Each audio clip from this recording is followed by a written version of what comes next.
கண்களை மூடி நாம் ஜெபிப்போம். தேவன் நம்மோடு கூட பேசட்டும். ஓய்வு நாளிலும் கர்த்தர் தம்முடைய சத்தத்தை நம்ம மத்தியிலே விளங்க பண்ணி அவர் நமக்கு வேண்டியதை தந்து நம்மை ஆசீர்வதித்து அனுப்புவாராக. கண்களை மூடி, ஆண்டவரே என் கூட பேசுங்க ஆண்டவரே, உம்முடைய சத்தம் என்னிலே தொனிக்கட்டும் ஆண்டவரே. என்னுடைய வாயின் வார்த்தைகளுடைய உள்ளத்தின் தியானமும் உடைய சமூகத்தில் பிரதியாக இருக்கட்டும். வேறு எதனையும் நான் சிந்திக்காமல் கர்த்தருடைய வார்த்தை ஒன்றை நான் கேட்டேன், அதையே வாஞ்சிப்பேன் என்று சொன்னதை போல ஆண்டவரை இன்றைக்கு நான் அப்படியாய் உம்முடைய சத்தியத்தை கேட்டு உம்முடைய சத்தியத்தை கேட்டு அதன்படி நடக்க எனக்கு பலன் தாங்க என்று சொல்லி கர்த்தரிடத்திலே நம்மை தாழ்த்துவோம். நமக்கு சத்திய தெய்வத்தின் ஏகமைந்தனே விசுவாசிப்பே உம்மையே. சத்திய தெய்வத்தின் ஏகமைந்தனே விசுவாசிப்பே உம்மையே. வருங்காலம் முழுவதும் உம் கிருபை வரங்கள் பொழிந்திடுமே. வருங்காலம் முழுவதும் உம் கிருபை வரங்கள் பொழிந்திடுமே.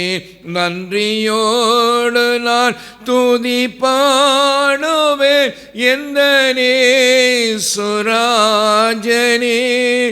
எனக்காய் நீ செய்திட்ட நன்மைக்காய் என்றும் நன்றி கூறுவேன்.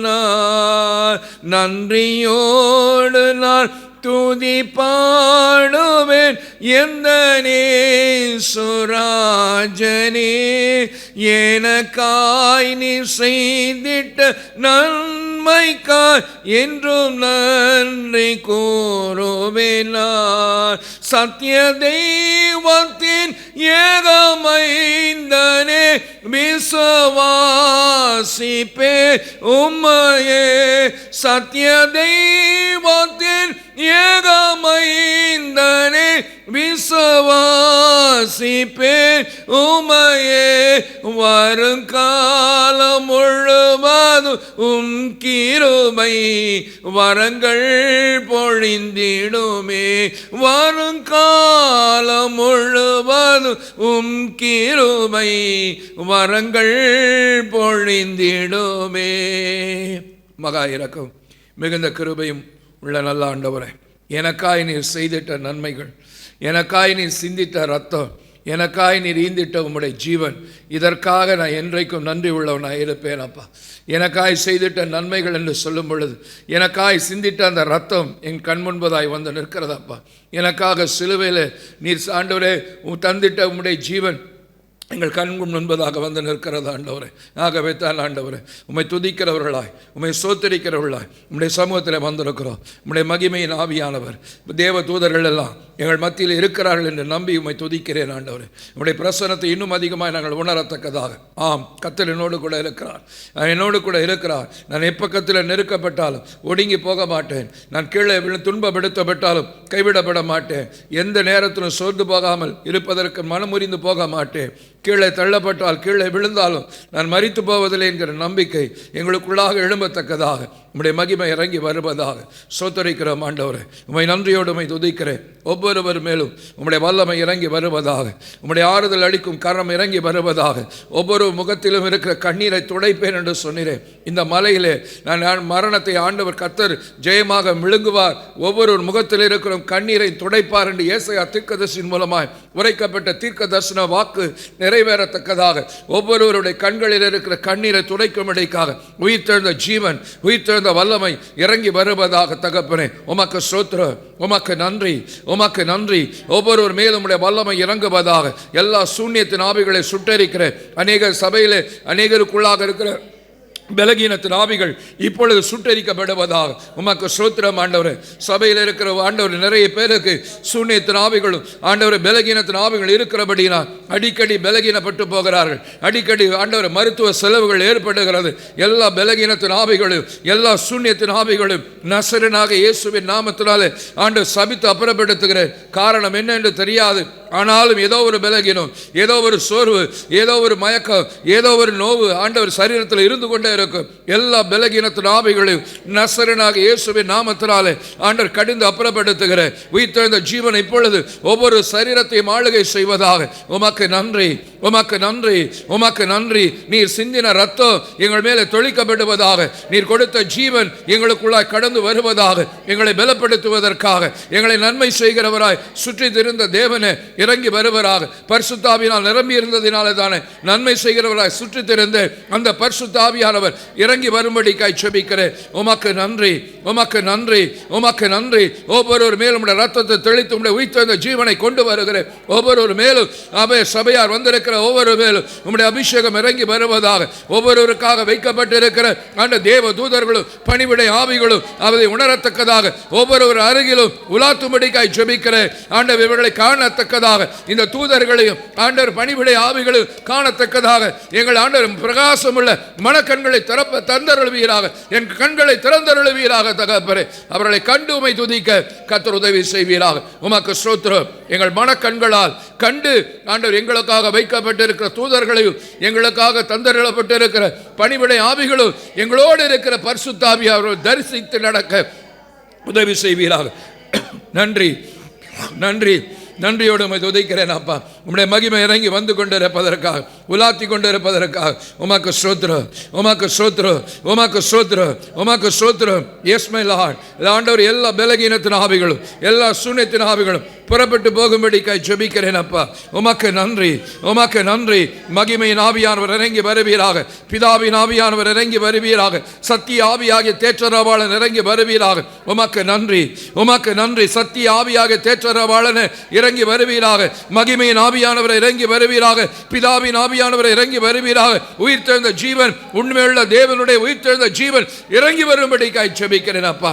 உமக்கு கோடா கோடி ஸ்தோத்திரம், கோடா கோடி ஸ்தோத்திரம். நீங்க பேசுங்க ஆண்டவரை, நாங்கள் கேட்கிறோம். ஆண்டவரே, எங்கள் செவியில் இருக்க எங்கள் ஆண்டு எல்லாவற்றையும் எடுத்து போடுங்க தகப்பனே. ஆண்டவரே, விருத்த சேதனம் பண்ணுங்க. செவியை விருத்த சேதனம் பண்ணுங்க.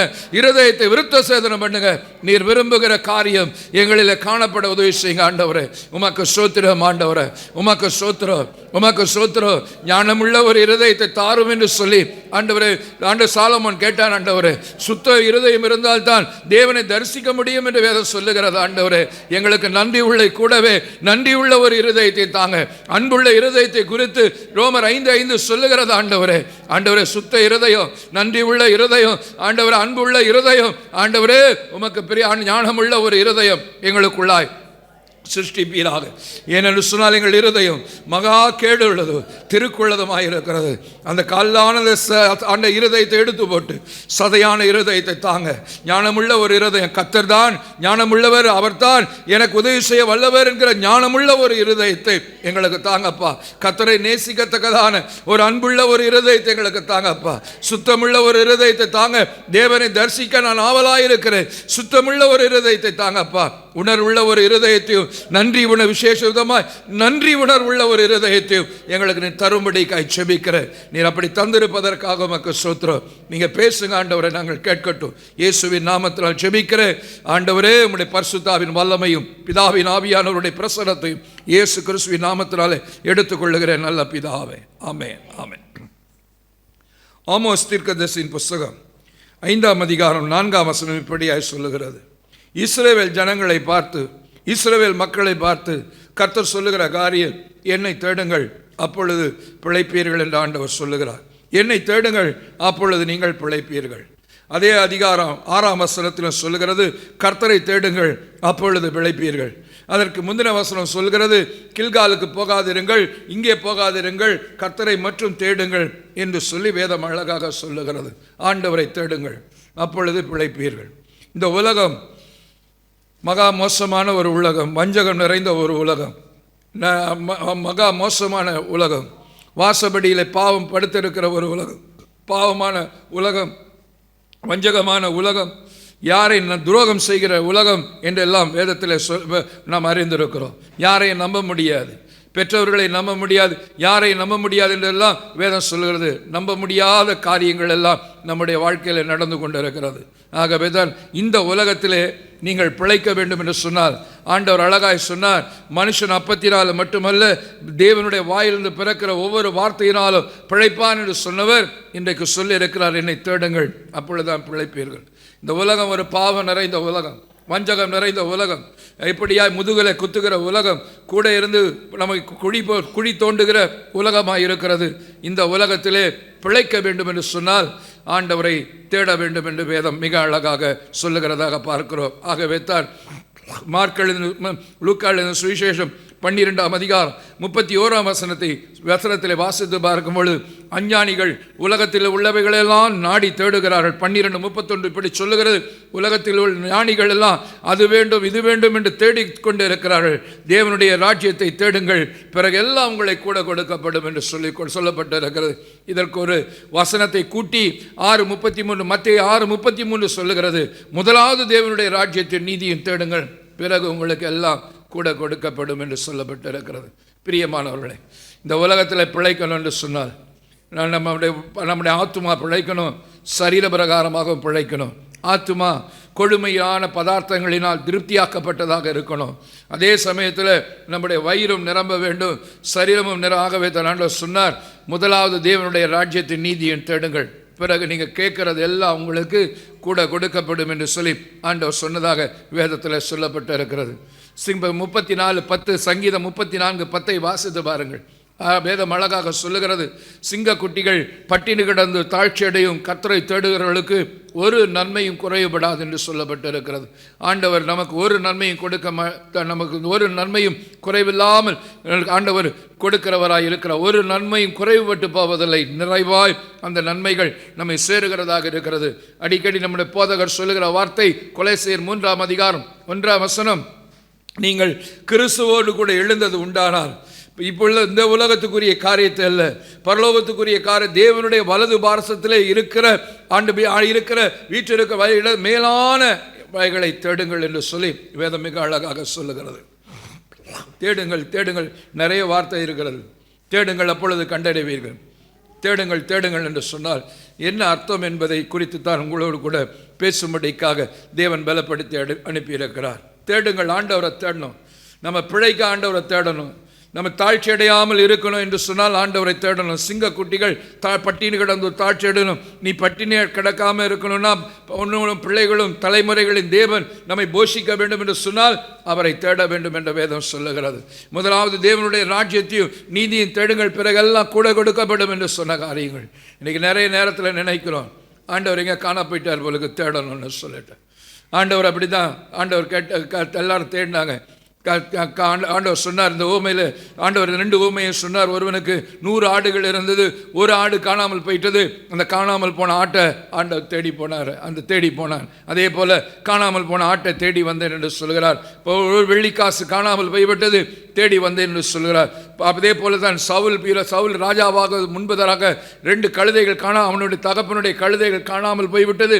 அதை தேடிக்கொண்டு வரும் பொழுது தான் அவன் சாமுவேலை சந்திக்கிறான். சாமுவேல் அவனை அபிஷேகம் ராஜாவாக இஸ்ரவேல் தேசத்துக்கு மேலாய் அபிஷேகம் பண்ணுகிறான் என்பதெல்லாம் வேதாகமத்தின் மூலமாக நாம் அறிந்திருக்கிறோம். ஆகவே தான் நம்ம சில நேரங்களில் நினைக்கிறோம், ஆண்டவரை தேடணும் என்று சொன்னால் ஆண்டவர் எங்கே காணாமல் போய் ஒளிஞ்சுக்கிடுவார் போலுக்கு, பின்னாடி போய் தூணுக்கு பின்னாடி போய் ஒளிஞ்சுக்கிடுவார் போலுக்கு, இருட்டு அறையில் போய் ஒளிஞ்சுக்கிடுவார் போலுக்கு, நம்முடைய கண்களுக்கு தென்பட மாட்டார் போலுக்கு. ஆகவே தான் வேதம் சொல்லுகிறபடி தேடுங்கள் அப்பொழுது கண்டடைவீர்கள் என்று சொல்லப்பட்டதை போல காணாமல் போனதை தேட வேண்டும் என்று சொல்லுகிற ஒரு காரியம். காணாமல் போனதை தேடி வந்திருக்கிறேன் என்று சொன்னதை போல அப்படி நினைக்கலாம். சில நேரங்களில் நாம் என்ன செய்கிறோம், தேடுவது என்று நினைக்கும் பொழுது நம்முடைய வாழ்க்கையில் இழந்து போனதை காணாமல் போனதை தேடுகிறவர்களாக இருக்கிறோம் என்று சொல்லி ஒருவேளை நாம் நினைக்கலாம்.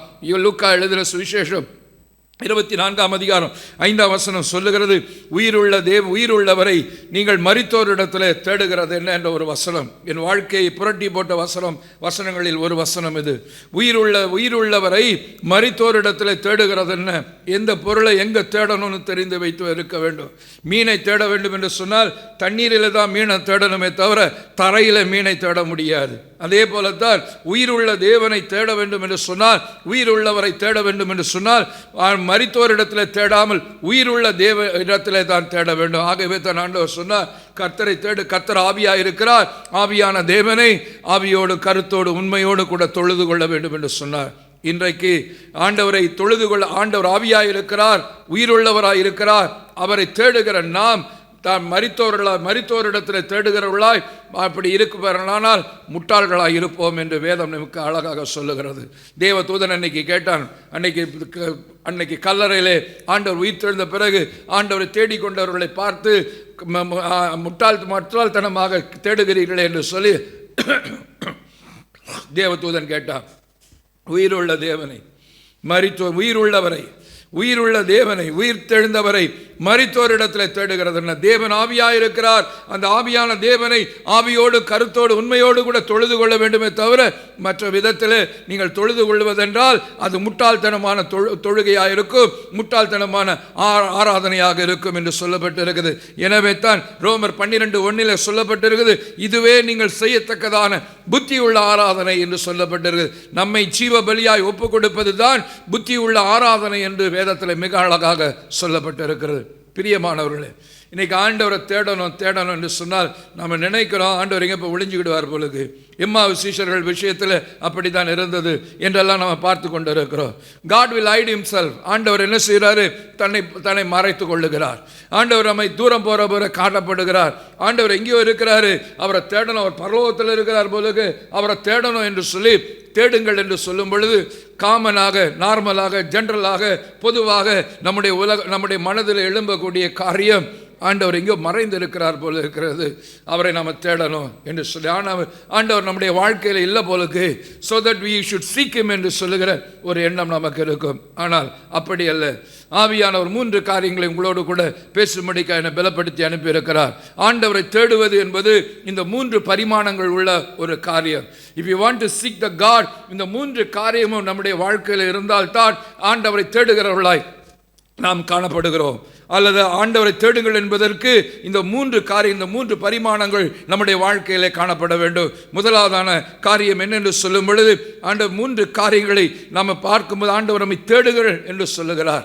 ஆண்டவரை தேடினாதான் பிழைக்க முடியும். காலை தோறும் என்னை தேடுங்கள் என்று சொல்றாரு. எப்பெல்லாம் உனக்கு இருக்கும் பொழுது தேடுங்கள் என்று சொல்லுகிறார். அவர் மறைந்திருக்கிறவர் அல்ல என்று சொல்லி பார்க்கிறோம். ஆகவே தன் பக்தனை படி பாடினான். காலை தேடுவேன், நேசரை கண்டு மகிழுவேன், கருத்தாய் பாடுவே, நேசரின் காதல் நாடுவே, எங்கே தேடுவே என் நேசரை நான், எங்கே தேடுவே என் நேசரேசுவை நான், எங்கே தேடுவே, காலை தேடுவே, நேசரை கண்டு மகிழுவே, காலை தேடுவே, நேசரை கண்டு மகிழுவே, கருத்தாய் பாடுவே, நேசரின் காதல் நாடுவே, கருத்தாய் பாடுவே, நேசரி காதல் நாடுவே, எங்கே தேடுவே நான், எங்கே தேடுவே என் நேசரேசுவை நான், எங்கே தேடுவே என் நேசரேசுவை நான், எங்கே தேடுவே. இப்படிதான் புலம்பிட்டு இருக்கிறோம். எங்கே தேட போகிற ஆண்டவர் என்று சொல்லி.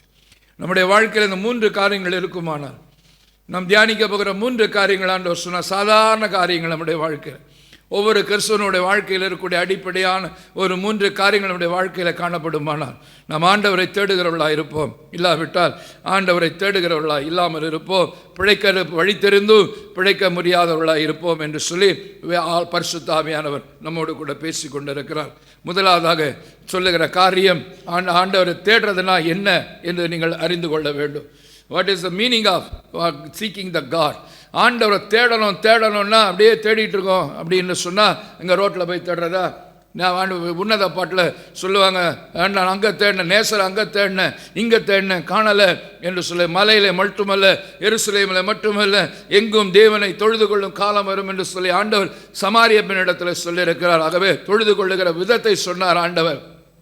ஆவியோடும் கருத்தோடும் உண்மையோடும் ஆண்டவரை தொழுது கொள்ளணும்னு சொன்னாரே தவிர எங்கே தேடணும் என்னதெல்லாம் ஒன்றும் சொல்லலை ஆண்டவர். ஆகவே ஆண்டவரை தேடணுன்ற காரியங்கள் 3 காரியங்கள் நம்முடைய வாழ்க்கையில் காணப்பட வேண்டும். முதலாவதான காரியம் சங்கீதங்களின் புஸ்தகம் 88ஆம் சங்கீதம், சங்கீதங்களின் புஸ்தகம் 88ஆம் சங்கீதம் 1ஆம் வசனம் இப்படியாய் சொல்லுகிறது. துதிக்கு 88:1 என் ரட்சிப்பின் தேவனாகிய கர்த்தாவே, இரவும் பகலும் உம்மை நோக்கி கூப்பிடுகிறேன். ஆண்டவரை தேடணும் என்பதற்கு முதலாவதாக நம்முடைய வாழ்க்கையில் ஆண்டவரை தேடணும்னு நீங்கள் நினைப்பீர்கள் ஆனால் 3 காரியங்களை உங்களோடு கூட பேசும்படிக்காய் பலப்படுத்தி இருக்கிறார். அதில் முதலாவதான காரியம், if you want to seek the God, ஆண்டவரை இரவும் பகலும் ஆண்டவரை உம்மை நோக்கி நான் கூப்பிடுவேன் என்று சொல்லுகிற காரியம். முதலாவது, ஆண்டவரை தேடுகிறது என்பதற்கு 3 பரிமாணங்கள் உண்டு, 3 டைமென்ஷன்ஸ் உண்டு என்று சொன்னேன். அந்த 3 பரிமாணங்களில் ஒரு பரிமாணம் ஆண்டவரை நோக்கி கூப்பிடுகிற ஒரு பரிமாணம் என்று வேதம் அழகாக சொல்லுகிறது. என் ரட்சிப்பின் தேவனே, என் ரட்சிப்பின் தேவனாகிய கர்த்தாவே, இரவும் பகலும் உம்மை நோக்கி நான் கூப்பிடுகிறேன் என்கிற காரியம். ஆகவே நான் ஆண்டவரை தேடுகிறேன் என்று சொல்லுவோமானால் இரவும் பகலும் ஆண்டவரை நோக்கி கூப்பிடுகிறவர்களாய் இருக்க வேண்டும் என்பது தான். ஆண்டவரை தேடுவது என்பது ஆண்டவரை நோக்கி கூப்பிடுவது என்பது ஒரு பரிமாணம் என்று ஆவியானவர் நம்மோடு கூட பேசிக்கொண்டிருக்கிறார். 89ஆம் சங்கீதம் 9ஆம் வசனமும் இப்படித்தான் சொல்லுகிறது. தேவரீர் சமுத்திரத்தை ஆளுகிற எல்லாவற்றிலும் அலைகள் அடங்க பண்ணுகிறீர். ஆகவே நான் என்ன செய்கிறேன், உம்மை அனுதினமும் உம்மை கூப்பிட்டு உம்முடைய சமூகத்திலே நான் காத்திருப்பேன் என்று சொல்லி சொன்னதாக வேதத்தில் எழுதப்பட்டிருக்கிறது. ஆண்டவரை நோக்கி அனுதினமும் கூப்பிடுகிறவர்களாக, ஆண்டவரை நோக்கி நம்முடைய இரவும் பகலும் கூப்பிடுகிறவர்களாக. தானியேல் 3 வேளையும் ஆண்டவரை நோக்கி கூப்பிட்டான். ஜன்னலை திறந்து வைத்துக் கொண்டு, கிழக்கு பக்கத்தில் இருக்கிறதை போல ஜன்னலை திறந்து வைத்துக் கொண்டு அவன் கூப்பிட்டான் என்று சொல்லி வேதத்தில் மிக அழகாக எழுதப்பட்டிருக்கிறது. ஆண்டவரை நோக்கி கூப்பிடுகிற ஒரு காரியம் நம்முடைய வாழ்க்கையிலே காணப்பட வேண்டும் என்று சொல்லி ஆண்டவர் சொல்லி கொண்டிருக்கிறார். அனுதினமும் கூப்பிடணும், காலையும் மாலையும் ஆண்டவரிடத்தில் கூப்பிடணும் என்று சொல்லி ஆண்டவர் சொன்னதாக நம்முடைய வாழ்க்கையிலே காணப்படுகிற இந்த காரியம் காணப்பட வேண்டும். ஆண்டவரே, நான் உம்மை காலையும் மாலையும் அனுதினமும் உம்மை நோக்கி கூப்பிடுகிறேன். ஆகவே தான் காலையில் ஆண்டவரை தேடணும்னு சொல்லுகிறோம். காலையில் ஆண்டவரை தேடணும் என்பது ஆண்டவரை நோக்கி கூப்பிடுகிற ஒரு காரியம் என்பதை மறந்து போக வேண்டாம். ஆகவே தான் ஆண்டவர் சொன்னார், எரேமியா தீர்க்கதரிசியின் புஸ்தகம் 33ஆம் அதிகாரம் 3ஆம் வசனத்திலே சொன்னார், என்னை நோக்கி கூப்பிடு, அப்பொழுது நான் உனக்கு அறியாததும் உனக்கு எட்டாததுமான பெரிய காரியங்களை காண்பிப்பேன். ஆண்டவரை நோக்கி கூப்பிடணும். அப்போ தான் பெரிய காரியங்கள், நம்ம புத்தி கெட்டாத பெரிய காரியங்கள், உனக்கு கெட்டாததும் நீ அது வரைக்கும் கேட்டிராத அறிந்திராத காரியங்களும் ஆண்டவர் நமக்கு செய்வார். when you seek the God, when you call upon the God, ஆண்டவரை நீங்கள் நோக்கி கூப்பிடும் பொழுது உங்கள் புத்திக்கு எட்டாத ஒரு காரியம், அதிசயங்கள் நடத்துவார், அற்புதங்கள் செய்வார். அதான் அதனுடைய அந்த வசனத்தினுடைய சாராம்சம் என்னென்று சொன்னால், உன் புத்திக்கு எட்டாத காரியங்கள், நீ அறியாத காரியங்கள், உனக்கு எட்டாத, நீ உணர்ந்து கூட சிந்தித்து பார்க்க முடியாத எட்டாத காரியம், உன் புத்தியில் நீ கற்பனை கூட பண்ணி பார்க்க முடியாத எட்டாத காரியங்கள், நீ அறியாத காரியங்களை ஆண்டவர் செய்து முடிப்பார். ஆண்டவர் சில நாட்களுக்கு முன்பாக தான் என்கிட்ட சொன்னார், மிக அருமையாக சொன்னார். ஆண்டவர் நமக்காக யாவற்றையும் செய்து முடிக்கிறவர். ஆண்டவர் எதையும் செய்வார் நமக்காக, மறந்து போயிடாதீங்க. ஆண்டவர் என்ன செய்வார், எதையும் செய்வார், எப்படி ஆகிலும் செய்வார். அதுதான் ரொம்ப முக்கியம். அதுதான் இந்த வசனம் 33:3 அதை தான் சொல்லி, எப்படி வேணால் செய்வார். அவர் இந்த அண்ட சராசரங்களை படைத்தவர், எப்படி வேணாலும் செய்வார், எப்படியும் செய்து முடிப்பார். அது அட் எனி காஸ்ட், என்ன காலதாமதமானாலும் சரி, யார் தடை செய்தாலும் சரி, ஆண்டவர் நமக்கு செய்ய வேண்டியதை செய்து முடிப்பார். இந்த 3 காரியங்களை என்னோடு கூட பேசினார் ஆண்டவர். எதையும் செய்வார். இதற்கு அடையாளமான காரியம், உயிரையே கொடுத்துட்டார் ஆண்டவர். இதற்கு அடையாளமான காரியம், he has sacrificed, ஆண்டவர் has given up his life itself. ஆண்டவர் எதையும் செய்வார்ன்றதுக்கு மற்றவங்களாம் சொல்லுவாங்க, உனக்காக என் உயிரையும் கொடுப்பேன், உனக்காக செய்ய மாட்டேனா உயிரையே கொடுப்பேன்னு, ஒரு 10,000 ரூபா கடன் கொடுக்க மாட்டேன்னு சொல்லுவாங்க. அப்படி சொல்லி பேசி மயக்கி விட்டு போயிடுவாங்க. இல்லைப்பா உனக்காக உயிரே கொடுப்பேன், நீ கேட்கறது 10,000 தானே, என்கிட்ட இல்லையேன்னு சொல்லி மயக்க விட்டு போயிடுவாங்க. வார்த்தைகளினால ஜாலங்களினால பேசி மயக்க விட்டு போயிடுவாங்க. உனக்காக உயிரை கொடுப்பேன், நீ இல்லைனா செத்து போயிடுவேன், உனக்காக உயிரை கொடுப்பேன், கையை கீறிக்கிடுவேன், ரத்தத்தை சிந்துவேன், கையில் பிளேடை வச்சு கீறிக்குவேன், கழுத்தை குத்திக்கிடுவேன், எதையாவது குடிச்சிட்டு படுத்துக்கிடுவேன், உனக்காக உயிரை கொடுப்பேன் என்று சொல்லி வஞ்சிப்பார்கள். ஆனால் அருள்நாதர் ஒருத்தர் தான் உயிரை கொடுத்து உனக்காக என் உயிரையே கொடுத்திருக்கிறேன். ரோமர் 8:38-32 சொன்னதை போல தம்முடைய சொந்த குமாரன் பாராம் அவரே நமக்காய் கொடுத்திருக்கும் பொழுது அவரோடு கூட மற்றெல்லாவற்றையும் மறளாது இருப்பது எப்படி என்று சொன்னதை போல இயேசு ஒருத்தர் தான் நான் எதையும் செய்வேன் என்று சொல்லி வார்த்தையினால் அல்ல செயலினால் உறுதிப்படுத்தி இருக்கிறார். எல்லாரும் வார்த்தையினால் சொல்லுவாங்க, செயலில் காட்ட மாட்டாங்க. செயலில் காட்டுற மாதிரி நடிப்பாங்க, ஆனால் உண்மையில் எமோஷ்னலாக செய்வாங்களே தவிர உண்மையாக செய்ய மாட்டாங்க, நடிப்பாங்க. நம்மளை கவுப்பதற்காக நம்மளை கவருவதற்காக நடிப்பார்களே தவிர இயேசு ஒருவர் தான் அன்பு கூர்ந்து நமக்காக மரித்திருக்கிறார், எதையும் செய்வார் என்பதற்கு சாட்சி அதுதான். God will do anything for us because he has already sacrificed himself. தன்னுடைய ஜீவனையே, தன்னுடைய சரீரத்தை நொறுங்க கொடுத்தவர், தன்னுடைய ஜீவனையே நமக்காய் கொடுத்தவர். மற்றது எல்லாற்றையும் கொடுப்பது அற்பமான காரியம் என்று வேதம் அழகாக சொல்லுகிறது. ஆகவே தான் எதையும் செய்வார், எப்படியும் செய்வார், எப்படியும் செய்வார். அதுதான் நம்மளால் கிரகிக்க முடியாது. எப்படியும் செய்வார், எப்படியும் செய்து முடிப்பார்.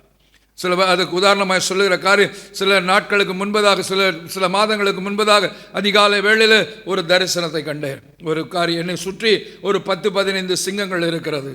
அந்த சிங்கங்கள் இருக்கும் பொழுது அதை பார்த்து பயந்து போகிறேன். ஆண்டவரே என்று குரல் கொடுக்கிறேன். கூடவே வார்த்தை வருகிறது, எப்பக்கத்தில் நெருக்கப்பட்டாலும் ஒடுங்கி போக மாட்டோம், கைவிடப்பட மாட்டோம் என்கிற வார்த்தைகள் எல்லாம் எனக்குள்ளே அப்படியே பொங்கி வருகிறது. ஆக விசுவாசத்தோடு கூட கேட்கிறேன், ஆண்டவரே என் கையில் என்ன செய்ய போறீங்க? கழுதையின் பச்சை தாடை எலும்பை கொடுக்க போகிறீர்களா? அந்த கழுதையின் பச்சை தாடை எலும்பை கொண்டு 1000 பேரை சிம்சோன் வெட்டி விழுத்தானே, அதே போல நான் செய்ய போகிறேனா என்று சொல்லி, அல்லது ஒரு பிள்ளைகளுடைய ஒரு சின்ன காரியத்தை ஆட்டுக்குட்டியினுடைய வாயை கிழித்து போட்டதை போல சிங்கத்தை கிழித்து போட்டானே, அதே போல ஒரு வல்லமை எனக்குள்ளே வரப்போகிறதா என்று கேட்டேன். அல்லது இது பழைய காலம், கழுதையின் தாடை எலும்பு. புதிய காலம் 21ஆம் நூற்றாண்டில் இருக்கிற AK-47 நாட்கள். ஆகவே என் கையில் ஒரு AK-47 கொடுக்க போகிறீரா? அந்த AK-47 வைத்து நான் என்ன செய்ய போகிறேன்? எல்லாவற்றையும் சுற்றி இருக்கிற, என்னை சூழ்ந்து இருக்கிற 10-15 சிங்கங்களையும் ஒரு சில வினாடி பொழுதுகளிலே என்ன செய்ய போகிறேன்? சுட்டு தள்ள போகிறேனா என்றெல்லாம் என்னுடைய உள்ளம் எண்ணிக்கொண்டிருந்தது. ஆண்டவர் என்னை பார்த்து ஒரு புன்முறுவல் பூத்தார். ஒன்றும் பதில் சொல்லவில்லை. ஆண்டவர் ஒரு பதிலும் சொல்லவில்லை. ஆண்டவர் என்ன கொடுக்க போறீங்க? whether you are going to strengthen me like the Simpson, ஆண்டவர் so that நான் அப்படியா ஒரு குழந்தை ஒரு ஆட்டுக்குட்டியை போல am I going to do that என்று சொல்லி கேட்டேன். அதர்வைஸ் இந்த காலத்தில் இருப்பதை போல என் கையில் ஒரு எந்திர மிஷின் கண்ணை கொடுக்க போறீங்களா? ஆண்டவர் என்று யோசித்து கொண்டு சிரித்தபடியே இருந்தார். இதைத்தான் நான் சொல்லுகிறது எல்லாருக்கும். நம்முடைய புத்தி கெட்டாத ஒரு காரியத்தை செய்வார். என்னை நோக்கி கூப்பிடு, நீ அறியாததும் உனக்கு எட்டாததுமான பெரிய, நீ சிந்திக்க முடியாத ஒரு காரியத்தை செய்து முடிப்பார். அந்த சமயத்தில் நடந்த ஒரு காரியம்தான் உங்களுக்குள்ளே பகிர்ந்து கொள்ள விரும்புகிறேன். வானத்திலிருந்து ஒரு சத்தம் வந்தது, இவன் என்னுடைய மகன் என்ற ஒரு சத்தம், இடி முழக்க சத்தம் வந்தது. அந்த இடி முழக்க சத்தத்தை கேட்டவுடன் சுற்றி இருந்த சிங்கங்கள் எல்லாம் அந்த சத்தத்தை கேட்டு பதறி அடித்து கொண்டு சிதறி ஓடின. இட் வாஸ் நாட் அந்த காரியம் என்னால் நினைத்து பார்க்க முடியும். என் புத்தி கெட்டாத ஒரு காரியமாக இருந்தது. நான் நினைத்தேன், என்னுடைய அறிவுக்கு எட்டினது என்னது? சிங்கத்தினுடைய கழுதையினுடைய தாடை எலும்பு அறிவுக்கு எட்டினது ஏதோ வேதாகமத்தை படித்திருந்ததினால். ஆட்டுக்குட்டியை போல சிம்சோனை போல கிழிக்க வேண்டியது தெரிந்திருந்தது. உலக ஞானம் இருந்ததினாலே AK-47 நிறைந்தது. அதையும் தாண்டி என் புத்திக்கு எட்டாத ஒரு காரியத்தை தேவன் காட்டினார். என் மகன் என்கிற ஒரு வார்த்தை வானத்தை கிழித்து கொண்டு இடி முழக்கமாக இடியை போல இறங்கிற்று. அதை கேட்டவுடன், எல்லா இடி முழக்க சத்தத்தை கேட்டவுடன் எல்லா சிங்கங்களும் ஒரே வினாடியில் ஓடி போனதை கண்டேன். பிரியமானவர்களே, இதுதான் நம்ம புத்தி கேட்ட, நீ அறியாததும் உனக்கு எட்டாததுமான காரியத்தை காண்பிப்பேன். இன்றைக்கு இது எப்படி நடக்கும் என்றெல்லாம் பயந்து கொண்டு இருப்பீங்க. ஐயோ நாளைக்கு பணம் கட்டணுமே. வாழ்க்கையில் கடந்து வந்த நாட்கள் தான். 40 லட்சம் ரூபாய் கடனை வைத்து கொண்டு தான், ஐயோ இந்த கடனை எப்படி நீக்க போகிற? அவர் பார்த்து கொள்வார். அவருக்கு பேர் என்ன பேர் வைத்திருக்காங்க? யெகோவா ஷீரே என்று பேர். கர்த்தருடைய பர்வதத்திலே பார்த்து கொள்ளப்படும். அவர் பார்த்துக்கிடுவார். நீங்கள் செய்ய வேண்டிய ஒரே காரியம் அவரை நோக்கி கூப்பிட வேண்டியது தான். என்னை நோக்கி கூப்பிடு. அதான் ஆண்டவர் சொன்ன, என்னை தேடுனார். என்னை நோக்கி கூப்பிடு, இரவும் பகல் என்னை நோக்கி கூப்பிடு, அனுதினமும் என்னை நோக்கி கூப்பிடு, 3 வேளை என்னை நோக்கி கூப்பிடு. அப்பொழுது உனக்கு எட்டாததும் நீ அறியாததுமான பெரிய காரியங்களை உனக்கு நான் காண்பிப்பேன். நீ யோசித்து நொந்து போவ. எப்படி நடக்கும்? ஆண்டவர் இதோ நம்முடைய குடும்ப வருமானம் 10,000 ரூபாய் தானே, ஐயோ இது எப்படி நடக்கும்? ஐயோ எனக்கு அறிவில்லையே, எனக்கு ஞானம் இல்லையே, இது எப்படி நடக்கும்? ஆண்டவர் செய்து முடிப்பார். உன் புத்தி கெட்டாத காரியத்தை செய்வார். நீ அறியாதது, இதுவரைக்கும் அறிந்து கொள்ளாத ஒரு ஞானம் உன்னை வந்து மூடும். நீ அறியாத ஒரு காரியம், ஒட்டாத காரியம் ஆண்டவர் ஒரு யாரை கொண்டாலும் செஞ்சுட்டு போயிடுவார். ஆண்டவர் ஒரு வினாடியிலே செய்து போடுவார். மற்றவர்களை என் வாழ்க்கையில் அனுபவித்திருக்கிற மற்றவர்களெல்லாம் 6 மாதம் 1 வருஷம் கஷ்டப்படுவார்கள். என்னுடைய வாழ்க்கையில் 1 நாள் 1 மணி நேரம் 1 வினாடியில் அந்த காரியம் என்னை தேடி வந்து விடும். அப்போஸ்தலன் பவுல் சொல்லுவார், என் வாழ்க்கையில் ரொம்ப பிடித்த வசனம். சேனாதிபதி அவனை கொண்டு போய் இதில் அப்போஸ்தலர் நடபடியில் எழுதப்பட்டிருக்கிறது. சேனாதிபதி கொண்டு போய் அவளை ஜெயிலில் போட்டுருவான். போட்ட பிறகு சொல்லுவார், நான் ரோமன்னு சொல்லுவார். ரோமர் என்று சொல்லி சிலையோட அந்த காவல், அதாவது அந்த சிறைக்கு அதிபதி இடத்துல சொல்லுவார். அந்த நாட்களில் ரோமரை பிடிக்கக்கூடாது. இந்தியாவில் அந்த சட்டம் இருந்தது. வெள்ளையர்களை இந்தியா நாட்டில் என்ன செய்ய முடியாது, அரெஸ்ட் பண்ண முடியாது. இன்றைக்கி அது டிப்ளமேட்டிக் இம்யூனிட்டி என்று சொல்லுகிறார்கள். வெளிநாட்டு தூதுவர்களை நம்ம என்ன செய்ய முடியாது, அரெஸ்ட் பண்ண முடியாது. அதே போல் அந்த நாட்களிலே அந்த ரோம சாம்ராஜ்யம் உலகெங்கும் சிதறி இருந்தபடினாலே என்ன செய்வார், ரோமர்களை யார் என்ன செய்யக்கூடாது, கைது பண்ணக்கூடாது. ரோமர்களை கொண்டு போய் சிறையில் அடைக்கக்கூடாது. மகா பெரிய குற்றம், அதுக்கு தண்டனை உண்டு. இந்தியாவில் ஒரு வெள்ளையனை, பிரித்தானியா நாட்டை சேர்ந்தவனை எந்த நாளும் யாரும் என்ன செய்ய முடியாது, அவர்களை அரெஸ்ட் பண்ண முடியாது. அப்படி அரெஸ்ட் பண்ணிவிட்டால் அதற்கு அவர்களுக்கு தண்டனை உண்டு என்று சொல்லி இருந்தது ஒரு சட்டம், ஒரு மரபு. அதே போல தான் இங்கேயும் இருந்தது. ரோமானிய பேரரசு பெருசாக இருந்தது. ரோம சாம்ராஜ்யம் பறந்து விரிந்து கிடந்தபடினாலே எந்த நாட்டிலும் எந்த இடத்திலும் ரோமர்கள் என்ன செய்யக்கூடாது, கைது பண்ணக்கூடாது. அப்படி இருக்கிற சூழ்நிலையில் எல்லாரும் சொன்னாங்க என்று சொல்லி அப்போஸ்தலன் பவுலை கொண்டு போய் கைது பண்ணி உள்ளே போட்டாங்க. மெதுவாக வந்து சொல்கிறாரு, ஏய் நான் ரோமன், என்னை கைது பண்ணிட்டியான்னு சொல்கிறாரு. உடனே தடுமாறுறான். அந்த சிறைக்கு அதிபதி தடுமாறுறான். அவன் சொல்லுகிற ஒரு வார்த்தை வேதத்தில் இருக்கு, போய் வாசுவாருங்க. மிகுந்த திரவியத்தினால் இந்த வேலையை நான் சம்பாதித்தேன். மிகுந்த திரவியத்தினால் இந்த வேலையை நான் சம்பாதித்தேன். அப்படின்னா அர்த்தம், நிறைய காசு கொடுத்து நிறைய லஞ்சம் கொடுத்து இந்த பதவிக்கு நான் வந்தேன் என்று சொல்லுவார். அப்போஸ்தலன் பவுல் ஒரே ஒரு வார்த்தை சொல்லுவார், இந்த பதவிக்குரிய இந்த ஸ்லாக்கியத்துக்குரியவனாகவே நான் பிறந்தேன். ஆமென். இந்த ஸ்லாக்கியத்துக்குரியவனாகவே பிறந்தேன், இதற்காகவே பிறந்தவன் நான், ஆண்டவருக்காக நான் விட்டு வந்தேன் என்று சொல்லும்படியாக அர்த்தத்தில் அந்த சொல்லுவார். அந்த சேனாதிபதி சொல்லுவார், ஐயோ ரோமனை கைது பண்ணி விட்டேனே, இது தெரிந்தால் என்னுடைய பதவி போய்விடுமே என்று சொல்லி மிகுந்த திரவியத்தினாலே இந்த பதவிக்கு நான் வந்தேன் என்று சொல்லுவார். அப்போஸ்தலன் பவுல் சொல்லுவார், இந்த ஸ்லாக்கியத்துக்குரியவனாகவே பிறந்தேன். I was born for this thing.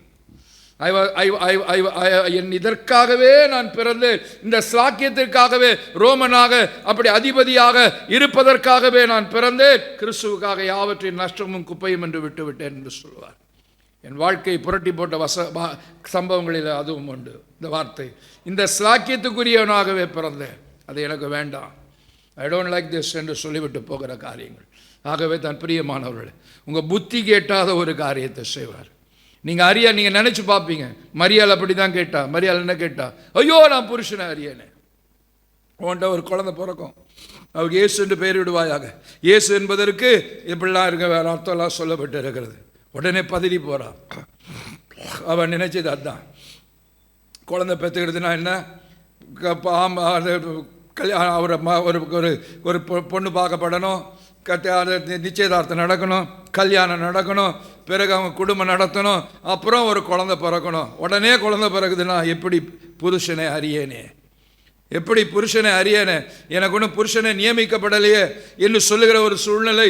இன்னும் எனக்கு கல்யாணம் ஆகவில்லை, நான் குடும்ப வாழ்க்கைக்குள்ளே பிரவேசிக்கவில்லையே, இது எப்படி நடக்கும் என்று சொன்ன பொழுது அவன் சொன்னான், பரிசுத்த ஆவி உன் மேலே வரும் பொழுது இவைகள் நடக்கும் என்று சொன்னார். பரிசுத்தாவி வரும் பொழுது அவருடைய வித்து உனக்குள்ள வரும் என்று சொல்லி கடந்து போனதாக வேதத்தில் எழுதப்பட்டு இருக்கிறது. பிரியமானவர்களே, ஆண்டவரை நோக்கி அனுதினமும் கூப்பிட்டு பாருங்க, அனுதினமும் கூப்பிட்டு பாருங்க. உனக்கு எட்டாவது புத்திக்கு எரியாத காரியத்துக்கு ஆண்டவர் அதனால் சொல்றார், கர்த்தரை தேடினா தான், கர்த்தரை தேடும் பொழுது ஆண்டவர் நமக்கு செய்வார் என்று வேதம் அழகாக சொல்லுகிறது. முதலாவதாக ஆண்டவரை தேடணும் என்று சொன்னார். ரொம்ப ஈஸியாக சொல்லிட்டு போயிடலாம், ஆண்டவரை தேடுப்பா என்று சொல்லிவிட்டு, ஜெபிங்கன்னு சொல்லிவிட்டு போயிடலாம், ஜெபிங்கன்னு சொல்லிவிட்டு போய்விடலாம். ஆனால் தேவனை நோக்கி கூப்பிடுவது, ஆண்டவரை நோக்கி கூப்பிடுவது, காலையும் மாலையும் அனுதினமும் ஆண்டவரை நோக்கி கூப்பிடும் பொழுது உனக்கு புத்தி கேட்டால் அது எப்படி நடக்கும் சொல்லவே விவரிக்க முடியாது, எப்படி நடக்கும் என்று சொல்லி ஆண்டவர் செய்து முடிக்கிறவராக இருப்பார். ஆண்டவர் நம்ம கூட இருந்து ஆண்டவர் நம்மை நோக்கி கூப்பிடுகிற செய்கிறவராக இருப்பார். 2 ராஜாக்களின் புஸ்தகம் 20ஆம் அதிகாரம் 11ஆம் வசனத்தை வாசித்து பாருங்கள். எழுத்தொருள் வாசிக்கலாம். 2 ராஜாக்களின் புஸ்தகம் 20ஆம் அதிகாரம் 11ஆம் வசனம். கர்த்தரை நோக்கி கூப்பிடுகையில் ஆகாசுடைய சூரிய பாகையில் 10 டிகிரி முன்னாடி போகணுமா 10 டிகிரி பின்னாடி போகணுமா என்ற ஒரு கேள்வி எழும்பிற்று. நல்லா வாசி பாருங்க. ஆண்டவர் சொல்றாரு, அவன் அழுகுறான் சோறு பக்கமாக திரும்பி, ஆண்டவரே நான் உத்தமனாக இருந்தேனே, நான் செத்து போக போறேன் இந்த தீர்க்கதரிசி சொல்றானே என்று சொன்ன பொழுது, பூரண அன்பு தீர்க்க தரிசனங்களும் ஒளிந்து போகும், தேவனுடைய அன்பு ஒளிந்து போகாது என்ற வார்த்தையின்படியே அந்த தீர்க்க தரிசனம் மாற்றி சொல்றாரு, உனக்கு 15 வருஷத்தை நான் கூட்டுறேன்னு சொல்லி. இதுக்கு என்ன அடையாளம் என்று கேட்கிறான். அவன் சொல்லும் அடையாளம் கேட்கும்போது நீயே சொல்லுன்னு கேட்க சொல்றான். ஆகாசனுடைய கடிகாரத்தில் 10 பாகை முன்னாடி போகணுமா 10 பாகை முன்னாடி, அதாவது 10 சூரிய அந்த கிளாக்ல 10 டிகிரி முன்னாடி போகணுமா 10 டிகிரி பின்னாடி போகணுமா என்று கேட்கும்போது அவன் சொல்லுகிற காரியம் எது இலகுவான்னு சொல்லுவான்.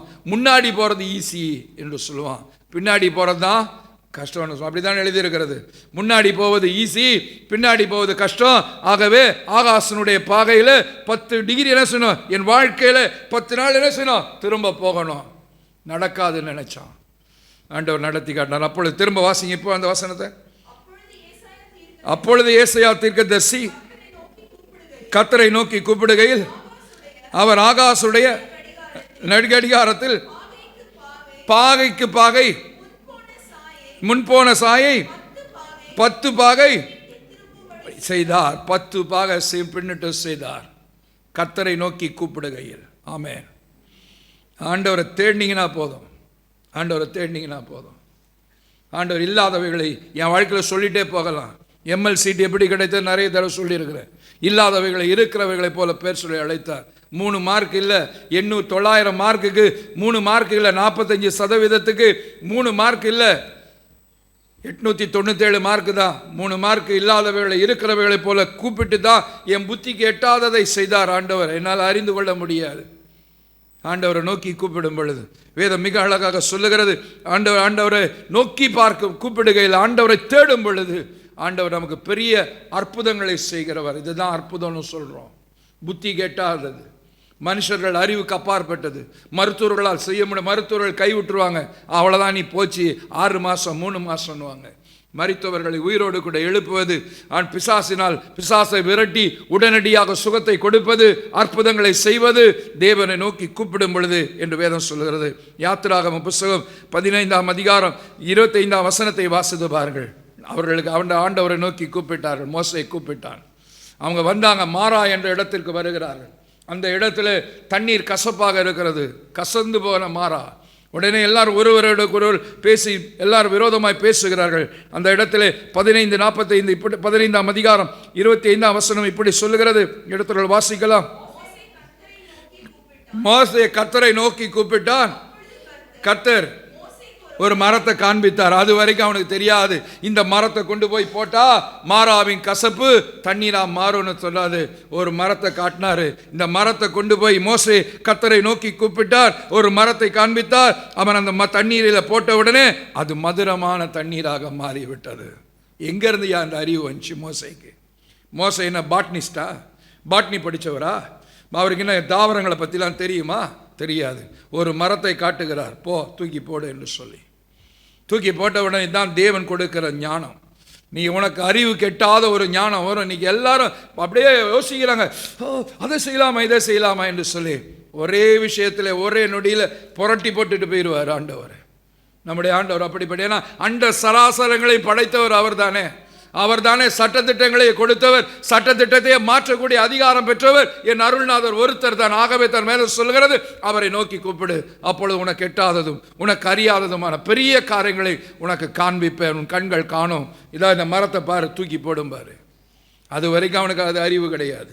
இந்த மரத்தினாலே கசப்பு மாறும் என்று தெரியாது. அவனுக்கு தெரியாது. மோசேக்கு மரத்தை காண்பித்தார், அந்த மரத்தை தூக்கி போட்டார்கள். போட்ட உடனே அந்த தண்ணீர் மதுரமான தண்ணீராக மாறிவிட்டது. நாமும் பாடிட்டு இருக்கோம், மாறாவின் கசப்பை மதுரமாக்கின தேவனே என்று பாடிக்கொண்டு இருக்கிறோம். அருமையானவர்களே, கர்த்தரை தேடுனா சும்மா இல்லை. கர்த்தரை தேடினா எங்கே இருக்கிறார் ஆண்டவர்? இந்த பேஜில் என்ன இருக்குது, எங்கே இருக்குது இந்த ரெண்டு பார்ப்பதில்லை. வாய்ப்பாடு புஸ்தகத்தை எடுத்து வச்சுக்கிட்டு 16வது வாய்ப்பாடு எங்கே இருக்குது, 16 × 15 எவ்வளோ என்று கணக்கு பார்ப்பதல்ல கர்த்தரை தேடுவது. ஆண்டவரை தேடுறதுன்னா புக்கில் படிச்சுட்டு எங்கே இருக்குது, வேதாகம புஸ்தகத்தில் எங்கே இருக்குதுன்னு தேடுவதல்ல கர்த்தரை தேடுவது.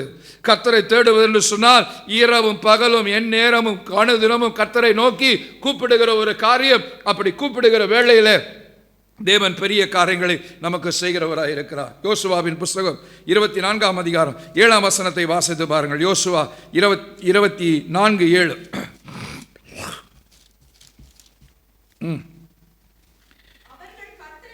அவர்கள் கர்த்தரை நோக்கி கூப்பிட்டார்கள், அப்பொழுது அவர் உங்களுக்கும் எகிப்தியருக்கும் நடுவே அந்தகாரத்தை இருளை வரப்பண்ணி சமுத்திரத்தை அவர்கள் மேலே புரள செய்து அவர்களை மூடி போட்டார். உங்கள் கண்கள் கண்டது வனாந்தரத்தில் அநேகலா செஞ்சார். யோசுவா சொல்றான், நினைச்சு பாரியா என்ன நடந்துச்சு. முன்னாடி வந்துட்டீங்க, ஆண்டவரை விட்ட எல்லாரும் கிளம்பி வந்துட்டீங்க. ஆண்டவர் 10 அற்புதத்தை செய்தார், 10 வாதரைகளை கொடுத்தாரு, கொள்ளையடித்து கொண்டு வந்துட்டீங்க. எல்லாம் வனாந்தரத்தில் புறப்பட்டு வந்துட்டீங்க. உங்களை அனுப்பின உடனே பார்வோனுடைய இருதயத்தில் என்ன பட்டது, கடினம் வந்துடுச்சு. உடனே அவனை செய்தான், இவங்களாம் போயிட்டா நமக்கு யாருடா வேலை செய்வா, யாருடா அந்த பட்டத்தை கட்டுவான், யாருடா நமக்கு தண்ணி தூக்கி கொடுப்பான், யாருடா நமக்கு அடிமையாக இருப்பான், யாரை நம்ம மிரட்டலாம், குத்தலாம், மிரட்டலாம், அடிக்கலாம், யார் கேட்டாலும் பதில் இல்லை என்று சொல்லுகிற அளவிற்கு அடித்தால் குதைத்தால் கேட்பதற்கு ஆள் இல்லை என்று சொல்லுகிற அனாதைகள் போய்விட்டால் என்ன செய்வது என்று சொல்லி யோசித்தான். ஐயோ, நமக்கு வேலை செய்யறதுக்கு ஆள் இல்லையே. உடனே பார்த்தா மனம் மாறி விட்டது. கூப்பிட்றான், எல்லாரையும் கூப்பிட்றான். பெரிய சேனைகளை திரட்டினான். எகிப்தினுடைய சேனைகள் எல்லாம் வந்தது, பெரிய பெரிய ரதங்கள் வந்தது, குதிரைகள் வந்தது, எல்லாம் வந்தது, கடலை போல வந்தது. முன்னாடி செங்கடல், பின்னாடி சேனைகள். என்ன செய்யறதுன்னு தெரியல. இந்த வனாந்தரத்தில் எங்களை கொண்டு போடவா கொண்டு வந்தீர் என்று சொல்லி கேட்கிறார்கள். முறுமுறுத்தார்கள், பயந்து போனார்கள், நடுங்கி போனார்கள் இஸ்ரவேல் மக்கள். முன்னாடி பார்த்தா செங்கடல், பின்னாடி பார்த்தா சேனை, பெரிய பெரிய உருளைகளோடு வைத்து கொண்டு இருக்கிறார்கள், பெரிய பெரிய ஈட்டிகள் வைத்து கொண்டு இருக்கிறார்கள். பெரிய பெரிய இட் இஸ் அ புச்சர்ஸ் ஜாப் என்று சொல்லி அங்கே சொன்னதாக 10 கமாண்ட்மெண்ட்ஸ் பார்த்தீங்கன்னா அவங்க கையில் கத்தியில் கபடாவும் இல்லை, திஸ் இஸ் அ புச்சர்ஸ் ஜாப் என்று சொல்லுகிறான். அவன் சொல்லுவான், அந்த எகிப்தியருடைய ராஜா சொல்லுவான், இட் இஸ் அ புச்சர்ஸ் ஜாப். மாட்டை வெட்டுறது, கழுதையை ஆட்டை வெட்டுற புச்சர்ஸ் ஜாப். மாடு வெட்டுறவன ஆடு வெட்டுறவனுடைய வேலை, சண்டை போடுற வேலையில் போய் வெட்டி போடுங்கன்னு சொல்றதாக சொல்லப்பட்ட காரியங்கள். சத்தத்தை கேட்ட உடனே பயந்து போனார்கள். they cannot cross the ocean. செங்கடலை தாண்ட முடியாது. பின்னாடி வந்தால் நெருக்கப்படுகிற, இருபுறமும் நெருக்கப்படுகிற ஒரு சூழல். இருதலை கொள்ளி என்று சொல்லுவார்கள், இருதலை கொள்ளி எறும்பு என்று சொல்லுவார்கள். இந்த பக்கமும் நெருப்பு, இந்த பக்கம் நெருப்பு, நடுவில் இரு பக்கமும் மத்தளத்துக்கு அடின்ற மாதிரி சில நேரங்களில் இங்கேயும் போக முடியாது, இங்கேயும் போக முடியாது. கர்த்தருடைய கரம் நெருக்கும். நம்ம இப்போ அவர்கள் கர்த்தரை நோக்கி கூப்பிட்டார்கள். ஆண்டவர் என்ன செய்தார்? அவர்களுக்கு எட்டாதது, உலக மக்களுக்கு ஒருத்தருக்கு எட்டாத ஒரு காரியத்தை செய்தார். என்ன செஞ்சார்? செங்கடல் பிளந்துச்சு. அது மட்டுமா, அவங்க எல்லாம் அழகாக ஏறி போயிட்டாங்க. திரும்ப ஆண்டவர் என்ன செஞ்சார்? செங்கடலை மூடினார். அவ்வளோதான். எல்லாரும் இன்றைக்கு காண்கிற எகிப்தியரை நீ காண மாட்டா என்று சொல்லி ஒரே கல்லில் 2 மாங்க அடித்தார். செங்கடல் திறந்தார், இஸ்ரவேல் மக்களை காப்பாற்றினார். செங்கடலை மூடினார். தொடர்ந்து கொண்டு வந்த எகிப்தியர்கள் மூடி போனார்கள் என்று, மூடப்பட்டார்கள் என்று வேதம் மிக அழகாக சொல்லுகிறது. ஆகவே தான் கர்த்தரை தேடுங்கன்னா இதுதான் அர்த்தம். கர்த்தரை நோக்கி கூப்பிடுங்க, கர்த்தரை நோக்கி கூப்பிடுங்க. காலையில் கூப்பிடுங்க, சாயங்காலம் கூப்பிடுங்க, எப்போவும் ஜெபம் பண்ணுங்கன்னு சொன்னால் அதுக்கு ஜெபன்ற வார்த்தைக்கு இன்றைக்கி அர்த்தம் இல்லாமல் போயிடுச்சு. அது ஒரு it has become a bad word, unwanted word. ஜெபம்னா இந்த பாஸ்டுக்கு வேறு வேலையே இல்லை. இந்த பாஸ்டுக்கு எப்போ பார்த்தாலும் ஜெபம் பண்ணுன்றார். அவர் 24 மணி நேரம் ஜெபம் பண்ணுறாரு, எல்லாம் படுங்கன்றாங்க சொல்கிறாங்க. என்ன சொல்லட்டேன், ஏன்னா நான் அப்படி யோசித்தேன். படின்னு எப்போ பார்த்தாலும் படின்னு சொன்னால் அந்த படின்ற வார்த்தை எனக்கு அலர்ஜி ஆகிடுச்சு. எல்லாம் சொல்லுவாங்க, நான் 8 மணி நேரம் படித்தேன், 10 மணி நேரம் படித்தேன், 12 மணி நேரம் படித்தேன். படினா அந்த படின்ற வார்த்தையை என்னாச்சு எனக்கு வாலிப நாட்களில் அலர்ஜி ஆகிடுச்சு. இதே மாதிரி தான் அந்த ஜபமும் அலர்ஜி ஆகிடுச்சு. இப்போ ஜபம் பண்ண என்னத்தை தான் ஜபம் பண்ணுறது, எவ்வளோ நேரம் தான் ஜபம் பண்ணுறது, 10 நிமிஷம் ஜபம் பண்ண அவ்வளோ கொட்டாய் வருது, தூக்கம் வருது. ஜபன்ற வார்த்தை இன்றைக்கி என்ன ஆயிடுச்சு, கிறிஸ்தவ வாலிபர் மத்தியில், எஸ்பெஷலி மாளிகை மத்தியில் அலர்ஜி ஆகிடுச்சு. முட்டி போட்டு ஜெபம் பண்ண ஆலாம் பண்ண முடியாது. போ, கர்த்தர் முட்டி போட சொன்னாரா என்று ஏற்று பேசுகிற ஒரு சூழ்நிலையில் வளர்ந்து விட்டோம். ஆண்டவரை நோக்கி கூப்பிட்டாதான் அற்புதங்கள் நடக்கும். புத்தி கெட்டாத காரியங்களை செய்வார். ஆண்டவர் என்று வேதம் அழகாக சொல்லுகிறது. கர்த்தரை நோக்கி கூப்பிடுங்கன்னு அதுதான் ஜபம். சும்மா ஜபம்னா உடனே நடந்துடாதீங்க. ஜபத்தை சுருக்கி சொன்னால் இப்போ விலைக்கு சொல்ல வேண்டியதாக இருக்குது. What is a prayer? ஆண்டவரிடத்தில் பேசுவது, speaking to God, calling upon God. ஆண்டவரனை கூப்பிடுற ஒரு காரியம், தேவனே என்று கூப்பிடுகிற காரியம், தாவீதின் குமாரனே எனக்கு இறங்கும் என்று சொல்லுகிற காரியம்தான் ஆண்டவரை நோக்கி கூப்பிடுகிறது, ஆண்டவரை தேடுகிற ஒரு காரியம் என்று வேதம் அழகாக சொல்லுகிறது. இது எப்பொழுதும் தேடணும். அப்படி இல்லையா, ஆண்டவர் ஒரு கன்செஷனை நமக்கு கொடுத்திருக்கிறார். அட்லீஸ்ட் ஆபத்து நாளிலாவது என்னை நோக்கி கூப்பிடு. சங்கீதங்களின் புஸ்தகம் 50ஆம் சங்கீதம் 15ஆம் வசனம் சொல்லுகிறது, ஆபத்து காலத்தில் என்னை நோக்கி கூப்பிடு, நான் உன்னை விடுதலை செய்வேன், நீ என்னை மகிமைப்படுத்துவாய். ஏண்டா எப்பொழுதும் கூப்பிடு, விசேஷித்த விதமாய். ஆபத்து நாளிலாவது என்னை நோக்கி கூப்பிடு. எப்பொழுதும் கூப்பிட்டால் என்ன ஆண்டவர் சொல்வார்? எப்போதும் கூப்பிட்டா என்ன செய்வார்? உன் புத்தி கெட்டாத, நீ அறியாதது, நீ காணாத ஒரு காரியத்தை உனக்கு அற்புதங்கள் மேல் அற்புதம், ஆசீர்வாதத்தின் மேல் ஆசீர்வாதம், விடுதலை மேல் விடுதலை வாழ்க்கையில் சுகித்து கொண்டே அனுபவித்து கொண்டே போகலாம். அதையும் தாண்டி ஒரு காரியம் இருக்கிறது.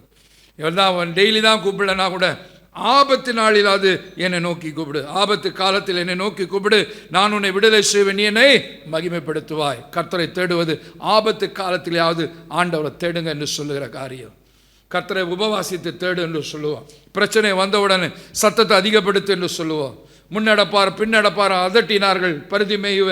ஆகவே என்ன செஞ்சா, அவன் சும்மா இல்லை, இதை விட்டா வேற தருணம் கிடைக்காது என்று சொல்லி ஆண்டவரை தேடும்படிக்காய் முன்னிலும் அதிகமாய் சத்தமிட்டு கூப்பிட்டான் என்று வேதம் சொல்லுகிறது. ஆண்டவரை நோக்கி சத்தமிட்டு கூப்பிட்டான், முன்னிலும் அதிகமாய் சத்தமிட்டு கூப்பிட்டான். முன்னடப்பார் பின்னடப்பார், சும்மா இரு, இயேசு கிறிஸ்துவை தொந்தரவு பண்ணாது, அப்படிதான் சொல்லுவாங்க நம்ம சுற்றி இருக்கிறவங்க. உன் ஜபத்தெல்லாம் கேட்க மாட்டார், நீ இன்னும் யோகியனா, அவன் எப்படியா இருக்கிறான் என்று சொல்லுவார்கள். முன்னடப்பார், people will discourage you, things around will discourage you. உன்னை சுற்றி நடக்கிற காரியங்கள், மருத்துவர்களுடைய ஞானம், மருத்துவர்களுடைய ஆலோசனை உன்னை அப்படியே டிஸ்கரேஜ் பண்ணும். மருத்துவர்களுடைய ஆலோசனை, உன்னை சுற்றி இருக்கிறவர்கள் ஆலோசனை, நீ அவ்வளவுதான், நீ புட்ட கேசு, நீ அவ்வளவுதான், உன்னை ஒன்றும் பண்ண முடியாது. There is a God who sacrifices life. உனக்காக உயிர் கொடுத்த ஒரு ஆண்டவர் இருக்கிறார். ஆபத்து நாட்களில் அவரை நோக்கி கூப்பிடு. காலப்பான whenever you need him. ஒரு ஆபத்து காலத்தில் உனக்கு ஒரு தேவை இருக்கும் பொழுது, ஆபத்து நாட்களில் என்ன நோக்கி கூப்பிடு, நான் உன்னை விடுதலை செய்வேன், நீ என்னை மகிமைப்படுத்துவாய். 91ஆம் சங்கீதம் 15ஆம் வசனத்தை வாசிக்க, ஒரு அருமையான வசனம், நம்ம அப்பப்போ சொல்லி ஜெபிக்கிற ஒரு வசனம். 91:15. அவன் என்னை நோக்கி கூப்பிடுவான், நான் அவனுக்கு மறு உத்தரவு செய்வேன், நானே அவனோடு கூட இருந்து அவனை தப்புவிப்பேன், அவனை கனப்படுத்துவேன்.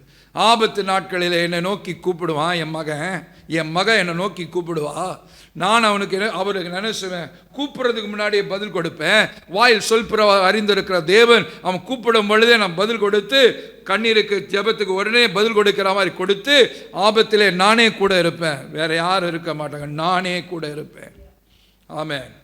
ஒவ்வொரு வசனத்தையும் அனுபவிங்க, ஒவ்வொரு வார்த்தையும். நானே கூட இருப்பேன்.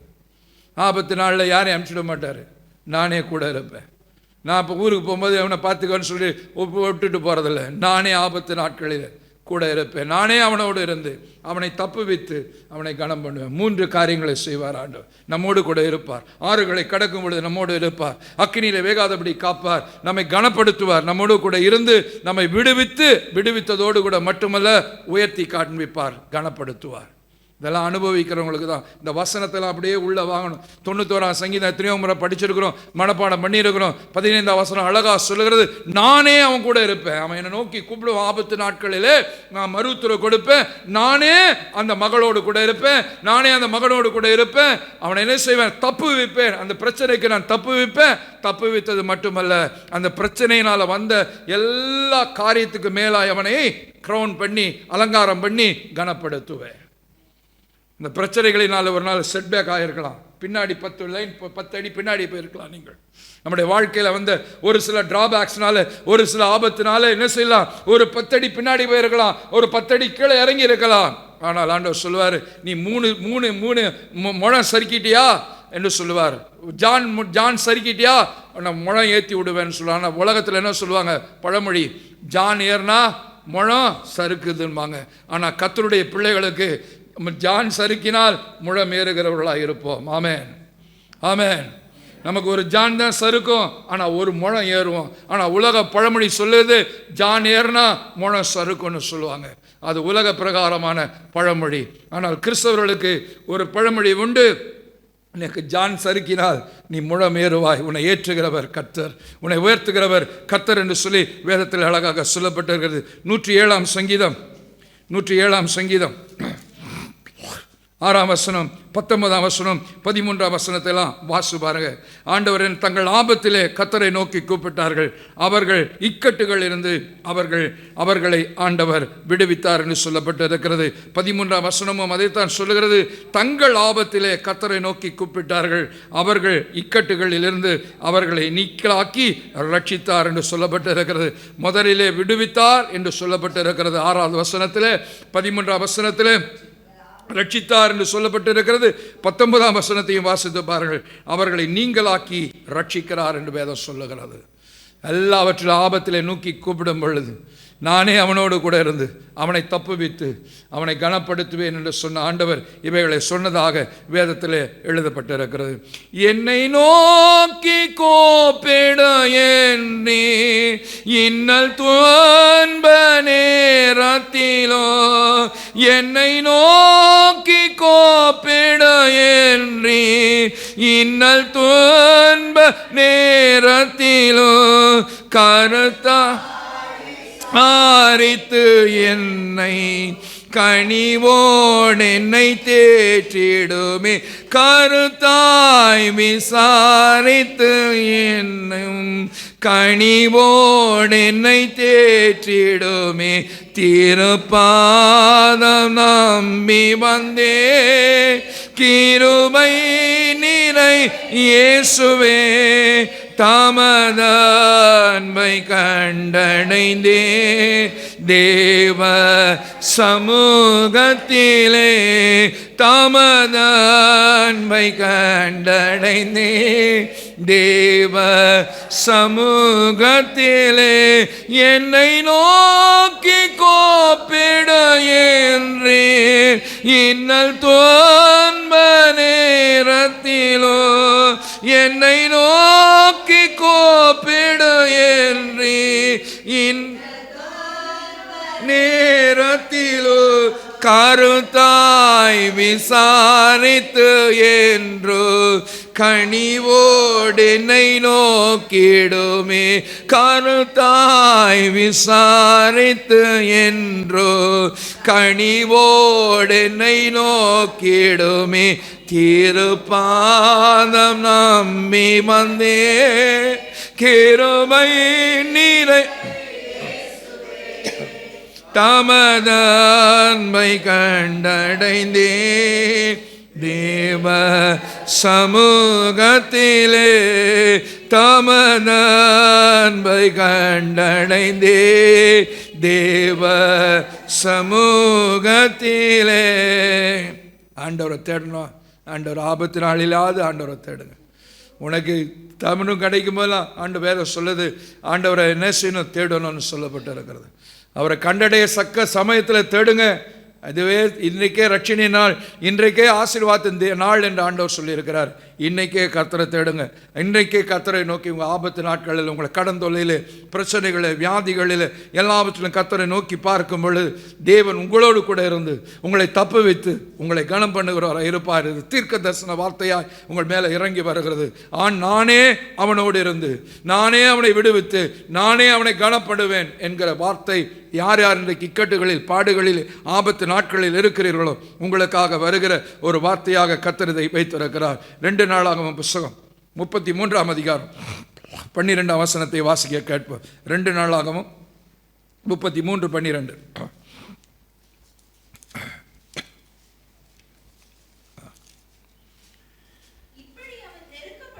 இப்படி அவன் மனாசேவை குறித்து சொல்லவர், இப்படி அவன் நெருக்கப்படுகையில் தன் தேவனாகிய கர்த்தரை நோக்கி கெஞ்சி தன் பிதாக்களின் தேவனுக்கு முன்பதாக தன்னை தாழ்த்தினான் என்று வேதம் சொல்லுகிறது. மிக அழகான வார்த்தை. இப்படி அவன் நெருக்கப்படுகிறது. whenever you are cornered, எல்லா பக்கத்திலும் நெருக்கப்படும் பொழுது, மத்தளத்துக்கு 2 பக்கம் தான் இடி, எனக்கு பல பக்கத்தில் இடி என்று சொல்வார்கள். வந்த கணவனும் சரியில்லை, மனைவியும் சரியில்லை, பிள்ளைகளும் சரி, உற்றார் உறவுகளும் சரியில்லை, வேலை செய்கிற இடத்துல நிம்மதியில்லை என்று சொல்லும்பொழுது பல பகுதிகளில் நெருக்கப்படுகிற ஒரு சூழல், எப்பக்கத்தில் நெருக்கப்படுகிற சூழல். அவன் நெருக்கப்படுகிற கெடுகையில் அவன் தன் கர்த்தராகிய தேவனை நோக்கி கெஞ்சி கூப்பிட்டு கெஞ்சி தன் பிதாக்களின் தேவனுக்கு முன்பதாக தன்னை தாழ்த்தினான். ஆண்டவரை நோக்கி கூப்பிடும் விசேஷமாய் ஆபத்து நாளில் ஆண்டவரை நோக்கி முதல்ல நீங்கள் கூப்பிடும் பொழுது, என்னை நோக்கி கூப்பிடு, நான் உனக்கு எட்டாததும் உனக்கு அறியாதமாக காண்பிப்பேன் போது அது சாதாரண காரியம். ஆனால் வெனவர் ஆண்டவரை நோக்கி உங்கள் இக்கட்டில் நீங்கள் கூப்பிடும் பொழுது, உங்கள் ஆபத்தில் நீங்கள் கூப்பிடும் பொழுது, ஆண்டவரை நோக்கி கெஞ்சும் பொழுது உங்களை நீங்கள் தாழ்த்தணும். ஆண்டவரை, என்னிடத்தில் ஏதாவது குற்றக்குறைகள் இருந்தால் என்னை மன்னிங்கன்னு சொல்லி, இதெல்லாம் உங்களுக்கு தேவ ஆலோசனையாக கொடுத்து கொண்டு இருக்கிறேன். இதெல்லாம் பரத்திலிருந்து வருகிற தேவ ஆலோசனை, சாதாரணமாக கூட இல்லை. உங்களுக்கு ஒரு அட்வர்சிட்டி, ஒரு தடுமாற்றம், ஒரு பின்னடைவு, உங்களுக்கு ஒரு சரீரத்தில் ஒரு நோய், குடும்பத்தில் ஒரு பிரச்சனை, கடந்தொல்லை, எதிர்பார்க்காத சூழ்நிலை வரும் பொழுது, ஆபத்து காலத்தில் என்னை நோக்கி கூப்பிடு, நானே அவனோடு கூட இருந்து அவனை தப்புவித்து அவனை கனப்படுத்துவேன் என்ற சொன்ன வார்த்தை நம்முடைய வாழ்க்கையில் நிறைவேற வேண்டும் என்று சொன்னால், நீ நெருக்கப்படுகிற சூழ்நிலையிலே கர்த்தரை நோக்கி கெஞ்சி கூப்பிடும் பொழுது கூடவே செய்ய வேண்டிய ஒரு காரியம், ஆண்டவரே, யாரையாவது நான் திட்டியிருந்தால் என்னை மன்னிச்சுடுங்க. ஆண்டவரே, ஏதாவது தப்பு பண்ணியிருந்தால் என்னை மன்னிச்சுடுங்க. ஆண்டவரே, இந்த காரியத்தில் உங்கள் வார்த்தையை நான் கேட்கல, மீறிட்ட ஆண்டவரே, என் சுய பலத்தில் நின்றுட்ட ஆண்டவரே என்று சொல்லி ஆண்டவரிடத்தில் மன்னிப்பு கேட்பீர்களானால் கர்த்தருக்கு முன்பதாக, தன்னுடைய பிதாக்களின் தேவனுக்கு முன்பதாக தன்னை தாழ்த்தினான் என்று வேதம் சொல்லுகிறது. கர்த்தரை தேடும் பொழுது விசேஷ விதமாய், கர்த்தரை என்னை தேடினால் பிழைப்பீர்கள் என்று ஆண்டவர் சொன்னார் அல்லவா, கர்த்தரை தேடும் பொழுது விசேஷ விதமாய் ஆபத்து நாளிலே தேடும் பொழுது தயவு செய்து உங்களை தாழ்த்துங்கள். சும்மா போய் இருமாப்பா போய் நின்றுடாதீங்க. ஆண்டவர் தேடுன்ட்டார் எங்கள் பாஸ்டரு, ஆண்டவர் தேடுன்ட்டாரு, ஆண்டவரை நோக்கி கூப்பிட்டா விடுதலை செய்வேன்னு சொல்லிட்டாரு, நான் போய் கூப்பிட்டேன், ஆண்டவர் பதில் சொல்லனா, அங்கே உன் ஆபத்து நாட்களிலே உன் பிதாக்களுக்கு தேவனுக்கு முன்பதாக உன் என்ன செய்ய, humble yourself, surrender yourself, humble yourself. தேவனே, என்னை மன்னிச்சுடுங்க ஆண்டவரே, என் சரீரத்தில் இந்த உபாதை இருக்கிறது, ஐ do not know the reason. மருத்துவர்கள் எல்லாம் சரியா இருக்குன்னு சொல்றாங்க, something else is there my lord, என்னை மன்னிச்சுடுங்க. நான் ஏதாவது தெரியாமல் செஞ்சு தான் மன்னிச்சுடுங்க. ஏதாவது அபிஷேகம் பண்ணப்பட்டவர்களுக்கு விரோதமாய் நான் பேசியிருப்பேனானால், யாருக்கு விரோதமாய் என் குதிகாலை தூக்கி இருப்பேனானால் என்னை மன்னிச்சுடுங்க. யாரையாவது என் இருதயத்திலே நான் வெறுத்திருப்பேனானால், யாருக்கு விரோதமாய் காரியங்களை சிந்தித்திருப்பேனானால் என்னை மன்னிச்சுடுங்க ஆண்டவரே என்று சொல்லி தேவனுக்கு முன்பதாக, பிதாக்களுடைய தேவனுக்கு முன்பதாக தாழ்த்தினான் என்று சொல்லி வேதம் அழகாக சொல்லுகிறது. அவன் தன்னை தாழ்த்தின பொழுது ஆண்டவர் சொன்ன காரியம், அவன் தன்னை தாழ்த்தினான், பிதாக்களின் தேவனுக்கு முன்பதாக அவன் தாழ்த்தின பொழுது ஆண்டவர் அவனை விடுதலை செய்தார் என்று சொல்லி அடுத்த வசனம், அப்பொழுது பெரிய காரியங்களை ஆண்டவர் அவனுடைய வாழ்க்கையிலே செய்தார். அவன் தன்னை தாழ்த்தினான் என்று சொல்லப்பட்ட சூழ்நிலை அவர்கள் அவனை 33:13 வசனத்தில் முதல் வாசித்து பார்ப்பீர்கள். ஆனால் ஆகையால் கர்த்தர் அசரியா ராஜாவின் அனுப்பினார். அவரை நோக்கி அவன் விண்ணப்பம் பண்ணி கொண்டிருக்கிற போது அவன் கெஞ்சுதலுக்கு இறங்கி 13 வசனம் சொல்லுகிறது, திரும்ப எருசலேமுள்ள தன்னுடைய ராஜ்யத்துக்கு வரப்பண்ணினார், கர்த்தரே தேவன் என்று சொல்லி அப்பொழுது அறிந்தான். அதுதான் ஆண்டவர் சொன்னார். சங்கீதம் 53 54 என்னை நோக்கி கூப்பிடு, நான் உன்னை விடுதலை செய்வேன், நீ என்ன மகிமைப்படுத்துவா. அப்போதான் அறிந்து கொண்டான். அது வரைக்கும் அவன் இஷ்டத்துக்கு இருந்தான். தன் தகப்பனாகிய தேவனை குறித்து அவன் அறியவில்லை. தன் பிதாக்களுடைய தேவனை குறித்து அறியவில்லை. அவன் ஆண்டவரை குறித்து தன்னை தாழ்த்தினான். பிதாக்களின் தேவனுக்கு முன்பதாக தன்னை தாழ்த்தின பொழுது, தேவனை நோக்கி கெஞ்சி பிரார்த்தித்த பொழுது, கெஞ்சி ஜெபித்த பொழுது, கர்த்தர் அவன் விண்ணப்பத்தை பண்ணி கொண்டிருந்த பொழுது, before he could complete it, பாருங்க வசனம் அழகா சொல்லுது, பண்ணி கொண்டிருந்த பொழுது, before he could complete the prayer, before he could complete the request, ஆண்டவர் சொல்றார், அவன் விண்ணப்பம் பண்ணி கொண்டிருந்த பொழுது. வசனத்தில் கொஞ்சம் கூர்ந்து பாருங்க, அப்பதான் அனுபவிக்க முடியும். அவன் அதான் சொன்னார், உன் வாயில் சொல் பிறவாதற்கு முன்பதாக அறிந்து கொண்டிருக்கிறேன் என்று சொல்லியிருக்கிறார்.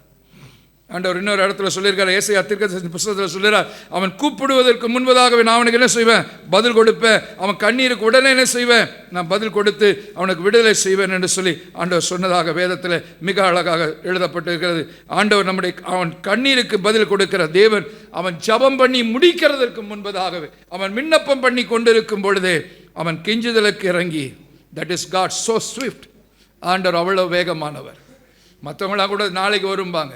முதல்ல ஆர்டினரி போஸ்ட் இருந்துச்சு, அடுத்த நாள் என்ன செஞ்சாங்க, speed post, register post, speed போஸ்ட்லாம் வந்துச்சு. அப்படிலாம் இல்லை, இன்ஸ்டன்டேனியஸ். ஆண்டவர் உடனடியாக ஜெபித்து கொண்டிருக்கும் பொழுதே ஆண்டவர் இறங்கி அவனுக்கு உதவி செய்தார் என்று வேதம் சொல்லுகிறது. திரும்ப எருசலேமிலே தன்னுடைய ராஜ்யத்துக்கு அவனை வரம் பண்ணி கனம் பண்ணினார் என்று. அப்பொழுது அவன் கர்த்தரே கர்த்தரே கர்த்தரே தேவன் வேற எங்க இருக்கு சொல்லுங்க பாப்பா. ஏன்னா எல்லாம் அப்படியே உட்கார்ந்து இருக்கிறீங்க, கொஞ்சம் பேசுங்க. கர்த்தரே தேவன் எங்க சொல்லியிருக்கு சொல்லுங்களேன், சண்டே ஸ்கூல்ல சொல்லி கொடுக்கல. கர்த்தரே தேவன், கர்த்தரே தேவன் என்றே ஆர்ப்பரித்தனர். எங்க கர்த்தரே தேவன் சொல்லியிருக்கிறாங்க? எலியா வானத்திலிருந்து அக்கினி இறங்கி காட்டின போது எந்த மட்டில் 2 மனதா குந்தி குந்தி நடப்பீங்க, பாகால் தேவனா, பாகால வணங்கு, கர்த்தர் தேவனால் அக்கினியால் பதில் தருகிற தேவனே தேவன் என்று சொன்ன பொழுது, அக்கினியால் பதில் சொன்ன பொழுது எல்லாரும் வாயை பிறந்துட்டு கர்த்தரே தேவன் சொன்னாங்க. அதே மாதிரி தான் இங்கேயும் அன்னைக்கு இஸ்ரவேல் மக்கள் எல்லாம் சொன்னாங்க, ஆமாயா அவங்க நாள் பூரா கீறிக்கிட்டாங்க, நாள் பூரா அழுதாங்க. அப்போ கூட எலியா கிண்டல் பண்ணா, அவன் தூங்குவான் போலுக்கு அவனை எழுப்புங்கன்னு கிண்டல் பண்ணாங்க. அதெல்லாம் நானா இவன் என்னை கேட்டருளும், ஒரே வார்த்தை சொன்னான், என்னை கேட்டருளும். அவங்க பகல் பூரா காலையில் ஆரம்பிச்சு பகல் முடிச்சு சாயங்காலம் வரைக்கும் என்ன செஞ்சாங்க, தங்கள் உடம்பெல்லாம் கீறி டான்ஸ் ஆடி பாட்டு பாடி அப்படிலாம் கூப்பிட்டாங்க, வரல. என்னை கேட்டருளும் என்று ஒரே ஒரு வார்த்தை சொன்னான். கர்த்தர் இறங்கினார், கர்த்தரை தேவன் என்று அறிந்து கொண்டார்கள், ஆண்டவரை கனம் பண்ணினார்கள் என்று வேதம் சொல்லுகிறது. அப்படியாக தேவன் நம்மையும் கனம் பண்ணினார் என்று வேதம் சொல்லுகிறது. சிம்சோனுடைய வாழ்க்கையில் 2 காரியங்களில் அவன் ஆண்டவரை நோக்கி ஜெபித்தான், கூப்பிட்டான் என்று வேதம் சொல்லுகிறது. நியாயாதிபதிகள் புஸ்தகம் 15ஆம் அதிகாரம் 18ஆம் வசனத்திலே வாசித்து பாருங்கள். சிம்சோன் ஆண்டவரை நோக்கி கூப்பிட்டான், ஆண்டவரே நான் தாகத்தினாலே தாகமடைந்து இந்த பெலிஸ்தியர் கைகளினாலே செத்து போனுமான்னு கேட்ட பொழுது ஆண்டவர் அவனுக்கு தாகத்தை தீர்த்தினார், பள்ளத்தாக்கிலிருந்து நீரூற்றை வரப்பண்ணினார் என்று வேதம் சொல்லுகிறது. அவன் அப்படியே கழுதையின் பச்சை தாடைகளும் எடுத்து 1000 பேரை கொன்றுவிட்டு அதனால தாகமடைந்தவனாய் இருந்து கர்த்தரை நோக்கி கூப்பிட்டு, ஆண்டவரே உமது அடியேன் கையினால் இந்த பெரிய ரட்சிப்பை கட்டளையிட்டீரே, நான் என்ன செய்யப்பட தாகத்தினால் செத்து விருத்த சேதனம் இல்லாதவர்கள் கையிலே விழ வேண்டுமா? இன்னைக்கு இதெல்லாம் யோசிச்சு வச்சுக்கிடுங்க. அபிஷேகம் இல்லாதவன் கையினால் நான் அடி வாங்கணுமான்னு நான் கேட்கணும். அதனால தான் அபிஷேகம் பெற்றவர்களுக்கு ஒரு பெரிய சாக்கியத்தை ஆண்டவர் கொடுத்திருக்கிறார். ஆண்டவரே அபிஷேகம் இல்லாத ஒரு மனுஷன், ஆண்டவரே ஜீவனுள்ள தேவனை ஆராதிக்கிற நான் என்ன அபிஷேகம் இல்லாத ஒரு மனுஷன் அவன் கையில் நான் போய் விழணுமான்னு போராடி ஜெபிப்பதற்குள்ள இந்த வசனத்தை பிடிச்சிக்கிடணும். ஞானஸ்நானம் பெற்று அபிஷேகம் பெற்று ஆவியில இருக்கிற ஆவிக்குரிய சபையில போற எனக்கு நான் எப்படிப்பட்ட நான் விருத்த சேதனம் இல்லாதவர்கள், ஆவி இல்லாதவர்களுடைய கையிலே விழணுமா என்கிற ஒரு ஜெபம் உங்கள் உள்ளத்தில் எழும்பணும். ஆண்டவரே கேவலம் விக்கிரகத்தை ஆராதிக்கிறவன் கையில் போய் நான் விழணுமா? பூச்சாண்டிகளையும் பேய்களையும் விளங்குகிற ஒருவன் கையில் நான் போய் விழணுமா ஆண்டவரே என்று சொல்லி ஆபத்தினால் அவன் என்னை மிரட்டணுமா, அவனுக்கு நான் அடி பண்ணிடணுமா, அவன் என்னை கேலி பண்ணணுமா, அதுக்கு நீங்கள் இடம் கொடுப்பீங்களா என்று ஆபத்து நாட்களில் கேட்கும் பொழுது தேவன் கொடுக்கிறவராக இருக்கிறார். அதே நியாயாதிபதிகள் புஸ்தகம் 16ஆம் அதிகாரம் 28ஆம் வசனத்தில் வாசித்து பாருங்க. கடைசியில் சாவ போகிறான். அப்போ அவன் சொல்கிறான், ஆண்டவரை நோக்கி கேட்குறான், இந்த ஒரு விஷயம் மட்டும் என்னை நினைத்தருளும், இந்த ஒரு விஷயம் மட்டும் என்ன நினைத்தருளும். என் கண்ணை பிடிங்கிட்டாங்க, என் எல்லாத்தையும் பிடிங்கிட்டாங்க, அதுக்கு பதிலாக நான் செய்யணும், இந்த ஒரு விஷயம் மட்டும், இழந்து போன என்னுடைய பலத்தை எனக்கு கொடுக்கும்படிக்காக ஆண்டவர் அவன் ஆபத்து நாட்களில் அவன் நோக்கி கூப்பிட்டான். அப்பொழுது சிம்சோன் கர்த்தரை நோக்கி கூப்பிட்டு, கர்த்தராகிய ஆண்டவரே, என் 2 கண்களுக்காக ஒரே தீர்வை, என் 2 கண்ணையும் பிடிங்கிட்டாங்க, அதுக்கு ஒரே தீர்ப்பு, ஒரே பதில், என் 2 கண்களுக்கு பதிலாக I was blinded by the, என் கண்ணில் குத்திட்டாங்க, என் கண்ணை பிடுங்கிட்டாங்க. அது எப்படி பிடுங்கினாங்கன்னு தெரியாது. பழுத்த ஈட்டியை கொண்டு கண்ணை குத்துனாங்களா தெரியாது. பிச்சை எடுப்பதற்காக பிள்ளைகளை கூட்டிகிட்டு போய் கரண்டியை வச்சு நோண்டி எடுத்தாங்களா, அந்த கொடூரம்லாம் நமக்கு தெரியாது. But he was blinded. அவன் கண்களை பறித்து கொண்டான். அவன் கேட்குறான், என் கண்களுக்கு போனதுக்கு பதிலாக எனக்கு ஒரு காரியத்தை செய்யுங்கன்னு சொல்லி கர்த்தர் அவனை கனம் பண்ணினாரா இல்லையா? பண்ணாரா இல்லையா? எப்படி கனம் பண்ணார்? அவன் உயிரோடு இருந்து செத்தவங்க சாகடித்த பெலிஸ்தியரை காட்டிலும் அவன் சாகும்போது அதிக பெலிஸ்தியரை கொண்டு போட்டான் என்று வேதம் சொல்லுகிறது. That is honour God gave him. அவன் உயிரோடு இருந்து 1000 பேரை கழுத பச்சை தாடை எலும்பை போட்டு கொண்டுட்டான், எத்தனையோ பேரை கொன்னான். ஆனால் அதை விட ஒரு பெரிய ஆனரை கர்த்தர் என்ன செய்தார், அவனுக்கு கொடுத்தார் என்று சொல்லி வேதம் மிக அழகாக சொல்லுகிறதாக பார்க்கிறோம். ஆண்டவருடைய கரம் அப்படியா இறங்கிற்று. ஆகவே தான் 118ஆம் சங்கீதம் 5ஆம் வசனம், 120ஆம் சங்கீதம் 1ஆம் வசனம், யோனா 2:2 எல்லாம் வாசித்து பாருங்கள். ஆண்டவர் சொல்லுகிற காரியம், நெருக்கத்திலே நான் கூப்பிட்டேன், கர்த்தர் என்னை கொண்டு போய் எங்கே வைத்தார், விசாலத்திலே வைத்தார் என்று வேதம் மிக அழகாக சொல்லுகிறது. யோனா நெருக்கத்திலே நான் கூப்பிட்டேன், கர்த்தர் என் சத்தத்துக்கு செவி கொடுத்தார்னு சொல்லி. நீங்கள் இரவும் பகலும் கூப்பிடுகிறவர்களாக இருப்பீர்களானால் நீங்கள் அறியாததும் பெரிய காரியங்களை தேவன் காண்பிப்பார். அட்லீஸ்ட் ஆபத்து நாளிலே கூப்பிடுவீர்களானால் அவரே உங்கள் கூட இருந்து அவரே உங்களை தப்புவித்து அவரே உயர்த்துவார். அதனால தான் கஷ்டப்படும் போதாவது ஜெபிங்கன்னு சொல்கிறோம், கஷ்டப்படும் போது உபவாசிங்கன்னு சொல்கிறோம், கஷ்டப்படும் போதாவது ஆலயத்துக்கு வாங்கன்னு சொல்கிறோம். விடுதலை அடைந்த பொழுது அந்த ஆண்டவரை கனப்படுத்துகிறவர்களாக இருக்கணுமே தவிர ஆண்டவரை விட்டு ஓடுகிறதாக இருக்கக்கூடாது. இரண்டாவதாக, முதல் காரியம் கர்த்தரை ஆண்டவரை தேடுவது என்பது, சுருக்கமாய் முடித்து விடுகிறேன். ஆண்டவரை தேடுவது என்பது முதலாவதான காரியம் என்னது? ஆண்டவரை நோக்கி சொல்லுங்களேன், ஆண்டவரை நோக்கி போய் பிரசங்கம் பண்ணணும். நீங்களாம் இனிமேப்பட்டு நாங்களாம் பண்ண முடியாது. இப்போ ஆண்டவரை தேடணும்னு என்ன அர்த்தம்? ஆண்டவரை நோக்கி இரவும் பகலும் ஆண்டவரை அனுதினமும் ஆண்டவரை என்ன செய்யணும்? கூப்பிடுகிறவர்களாக இருக்கணும், ஜெபம் பண்ணுகிறவர்களாக இருக்கணும். அதுக்கு தான் இவ்வளோ பெரிய வார்த்தையை சொல்லியிருக்கு, உங்களை புரிய வைக்கிறார் ஆண்டவர். அப்படி இல்லையா, அட்லீஸ்ட் குறைந்தபட்சம் ஆண்டவர் கொசுறு மாதிரி கேட்குறாரு நம்மகிட்ட. குறைந்தபட்சம் ஏதாவது கொசுறு கொடுக்குறாய் கேட்குற மாதிரி குறைந்தபட்சம் ஆபத்து நாளிலாவது என்னை நோக்கி கூப்பிடு, நான் அப்போ உன்னை விடுதலை செய்வேன், உன் கூட அந்த விடுதலை செய்வேன், நான் தான் தேவன், என்னை அறிந்து கொள்வாய், என்னை மகிமைப்படுத்துவாய், தொடர்ந்து நமக்கு உள்ள உறவு பலப்பட்டு போய்விடும் என்று சொல்லி ஆண்டவர் சொல்கிறார். இரண்டாவதான காரியம், ஏசாயா 44ஆம் அதிகாரம் 22ஆம் வசனம். ஏசாயா 44:22.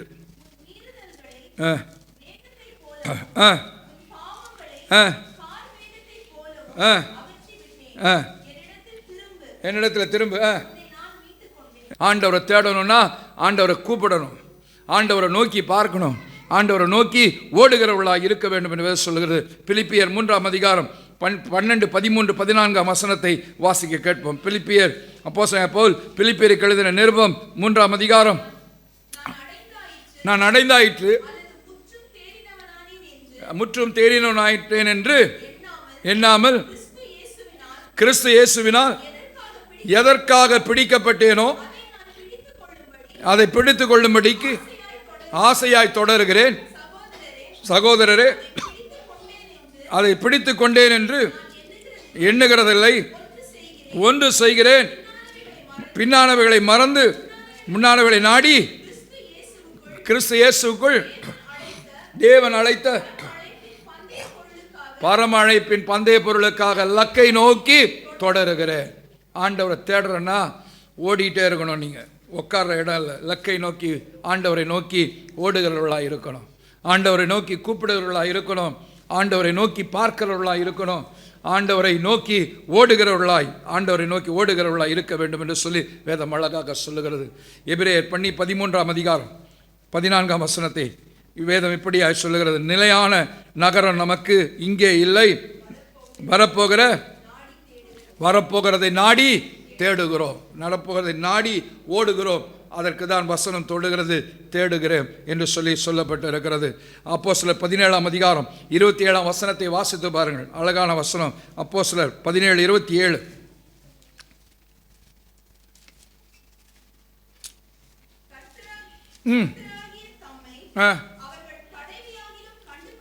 தகவையாகிலும் கண்டுபிடிக்கத்தக்கதாய் தம்மை தேடும்படிக்கு அப்படி செய்தார்.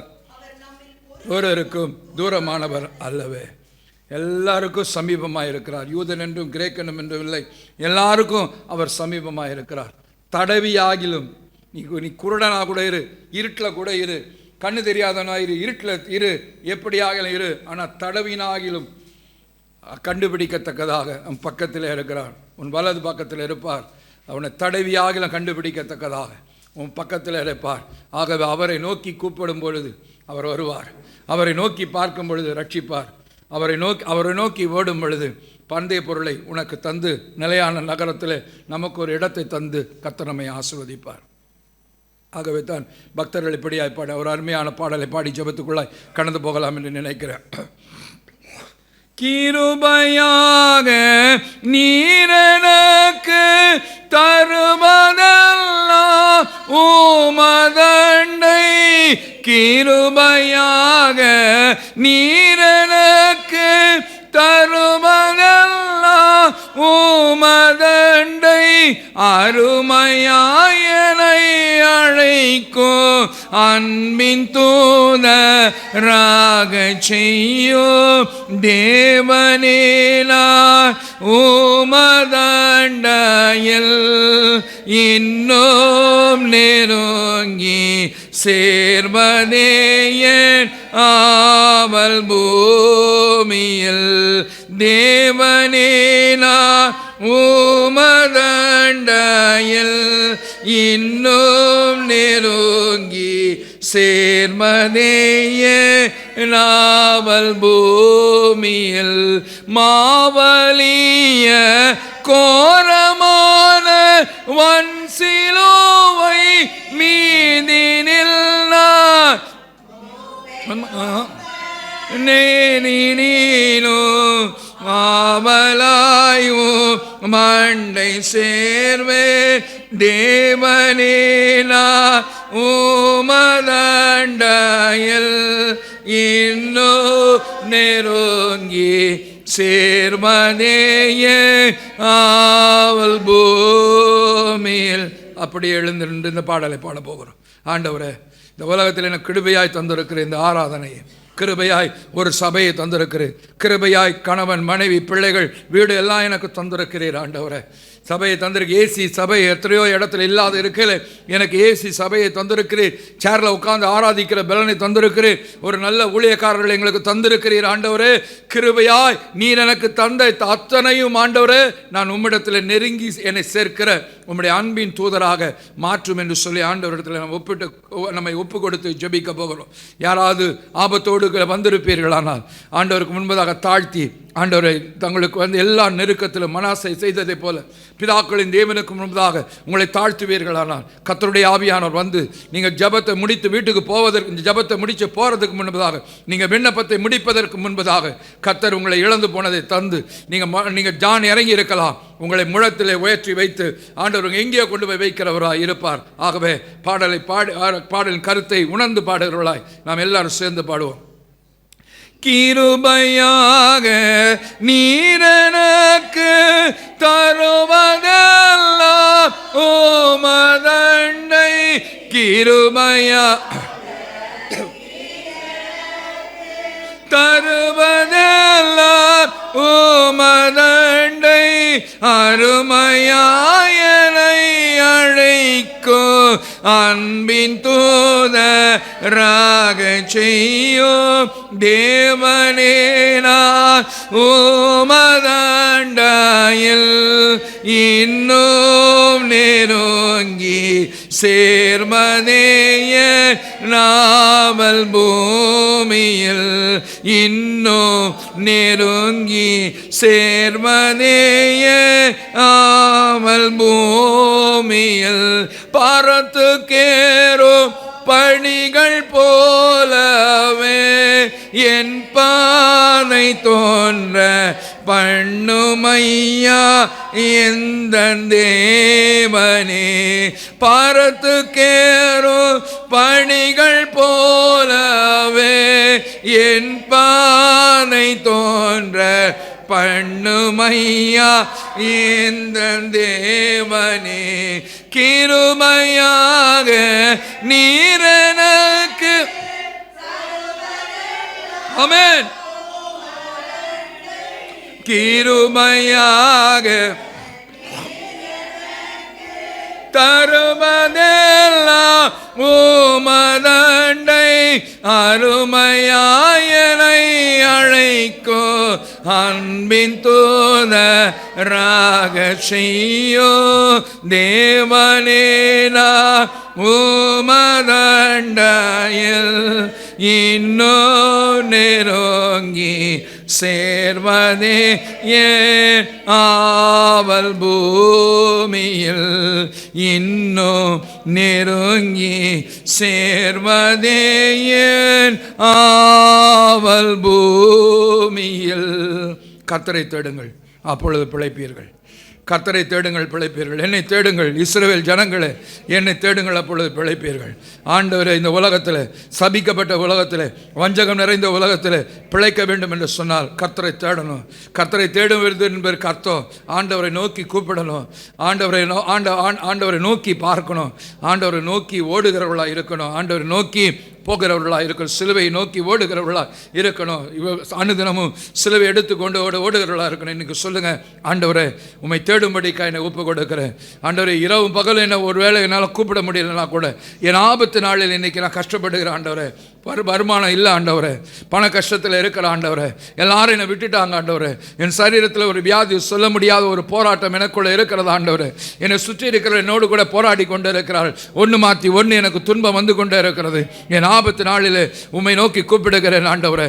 எனக்கு எட்டாததும் எனக்கு அறியாததுமான பெரிய காரியங்களை செய்வேன் என்று சொன்னவரே, ஒரு அற்புதத்தை என்னுடைய வாழ்க்கையில் செய்யுங்க, இப்பொழுது செய்யுங்க. இந்த விண்ணப்பம் முடிவதற்கு முன்பதாகவே, மனேசாவினுடைய விண்ணப்பம் முடிவதற்கு முன்பதாகவே அவன் விட்ட இடத்துல அவனை கொண்டு போய் வைச்சீங்கள் அல்லவா, அதே போல அவனை கனப்படுத்தினீர் அல்லவா, அப்பொழுது அவர் கர்த்தர் என்று அறிந்து கொண்டான் அல்லவா. அதே போல ஆண்டவரே, நான் எதெல்லாம் இழந்து போனேன் அதையெல்லாம் எனக்கு இரட்டிப்பாய் கொடுக்கும்படிக்காய் உம்முடைய வல்லமை என்னை நிரப்பட்டும் ஆண்டவரே. இப்பொழுது இந்த விண்ணப்பம் முடிவதற்கு முன்பதாக, இந்த அபிஷேக ஜெபம் முடிவதற்கு முன்பதாக, நாங்கள் ஆமேன் போடுவதற்கு முன்பதாகவே ஆண்டவரே, நாங்கள் ஆசீர்வாதம் கூறுவதற்கு முன்பதாகவே எங்களுக்கு ஒரு விடுதலை, எங்களுக்கு ஒரு ஆசீர்வாதம், எங்களுக்கு ஒரு விடுதலை கர்த்தர் கட்டாயம் கொடுக்கும்படிக்காய் ஜெபிக்கிறேன் ஆண்டவரே. எங்களுடைய பிதாக்களுடைய தேவனுக்கு முன்பதாக நாங்கள் எங்களை தாழ்த்துகிறோம். ஏதாகிலும் பாவம் செய்திருப்போமானால் எங்களை மன்னியும், மன்னியும். உம்மை தேடாமல் மனுஷர்களை தேடி இருப்போமானால் எங்களை மன்னியும் ஆண்டவரே, எங்களை மன்னியும், மன்னியும், மன்னியும் ஆண்டவரே. எல்லாருக்கும் சுகத்தை, பலத்தை தந்து ஆசீர்வாதத்தை தந்து காத்துக்கொள்ளும் அப்பா. இயேசு கிறிஸ்துவின் மூலமாக ஜெபிக்கிறேன். கர்த்தரை தேடுகிற நாங்கள் பிழைக்கத்தக்கதான ஆசீர்வாதத்தோடு கூட ஆண்டவரை நான் கடந்து போகிற ஆசீர்வாதத்தை எடுத்துக்கொள்ளுகிறேன் நல்ல பிதாவே. ஆமென், ஆமென்.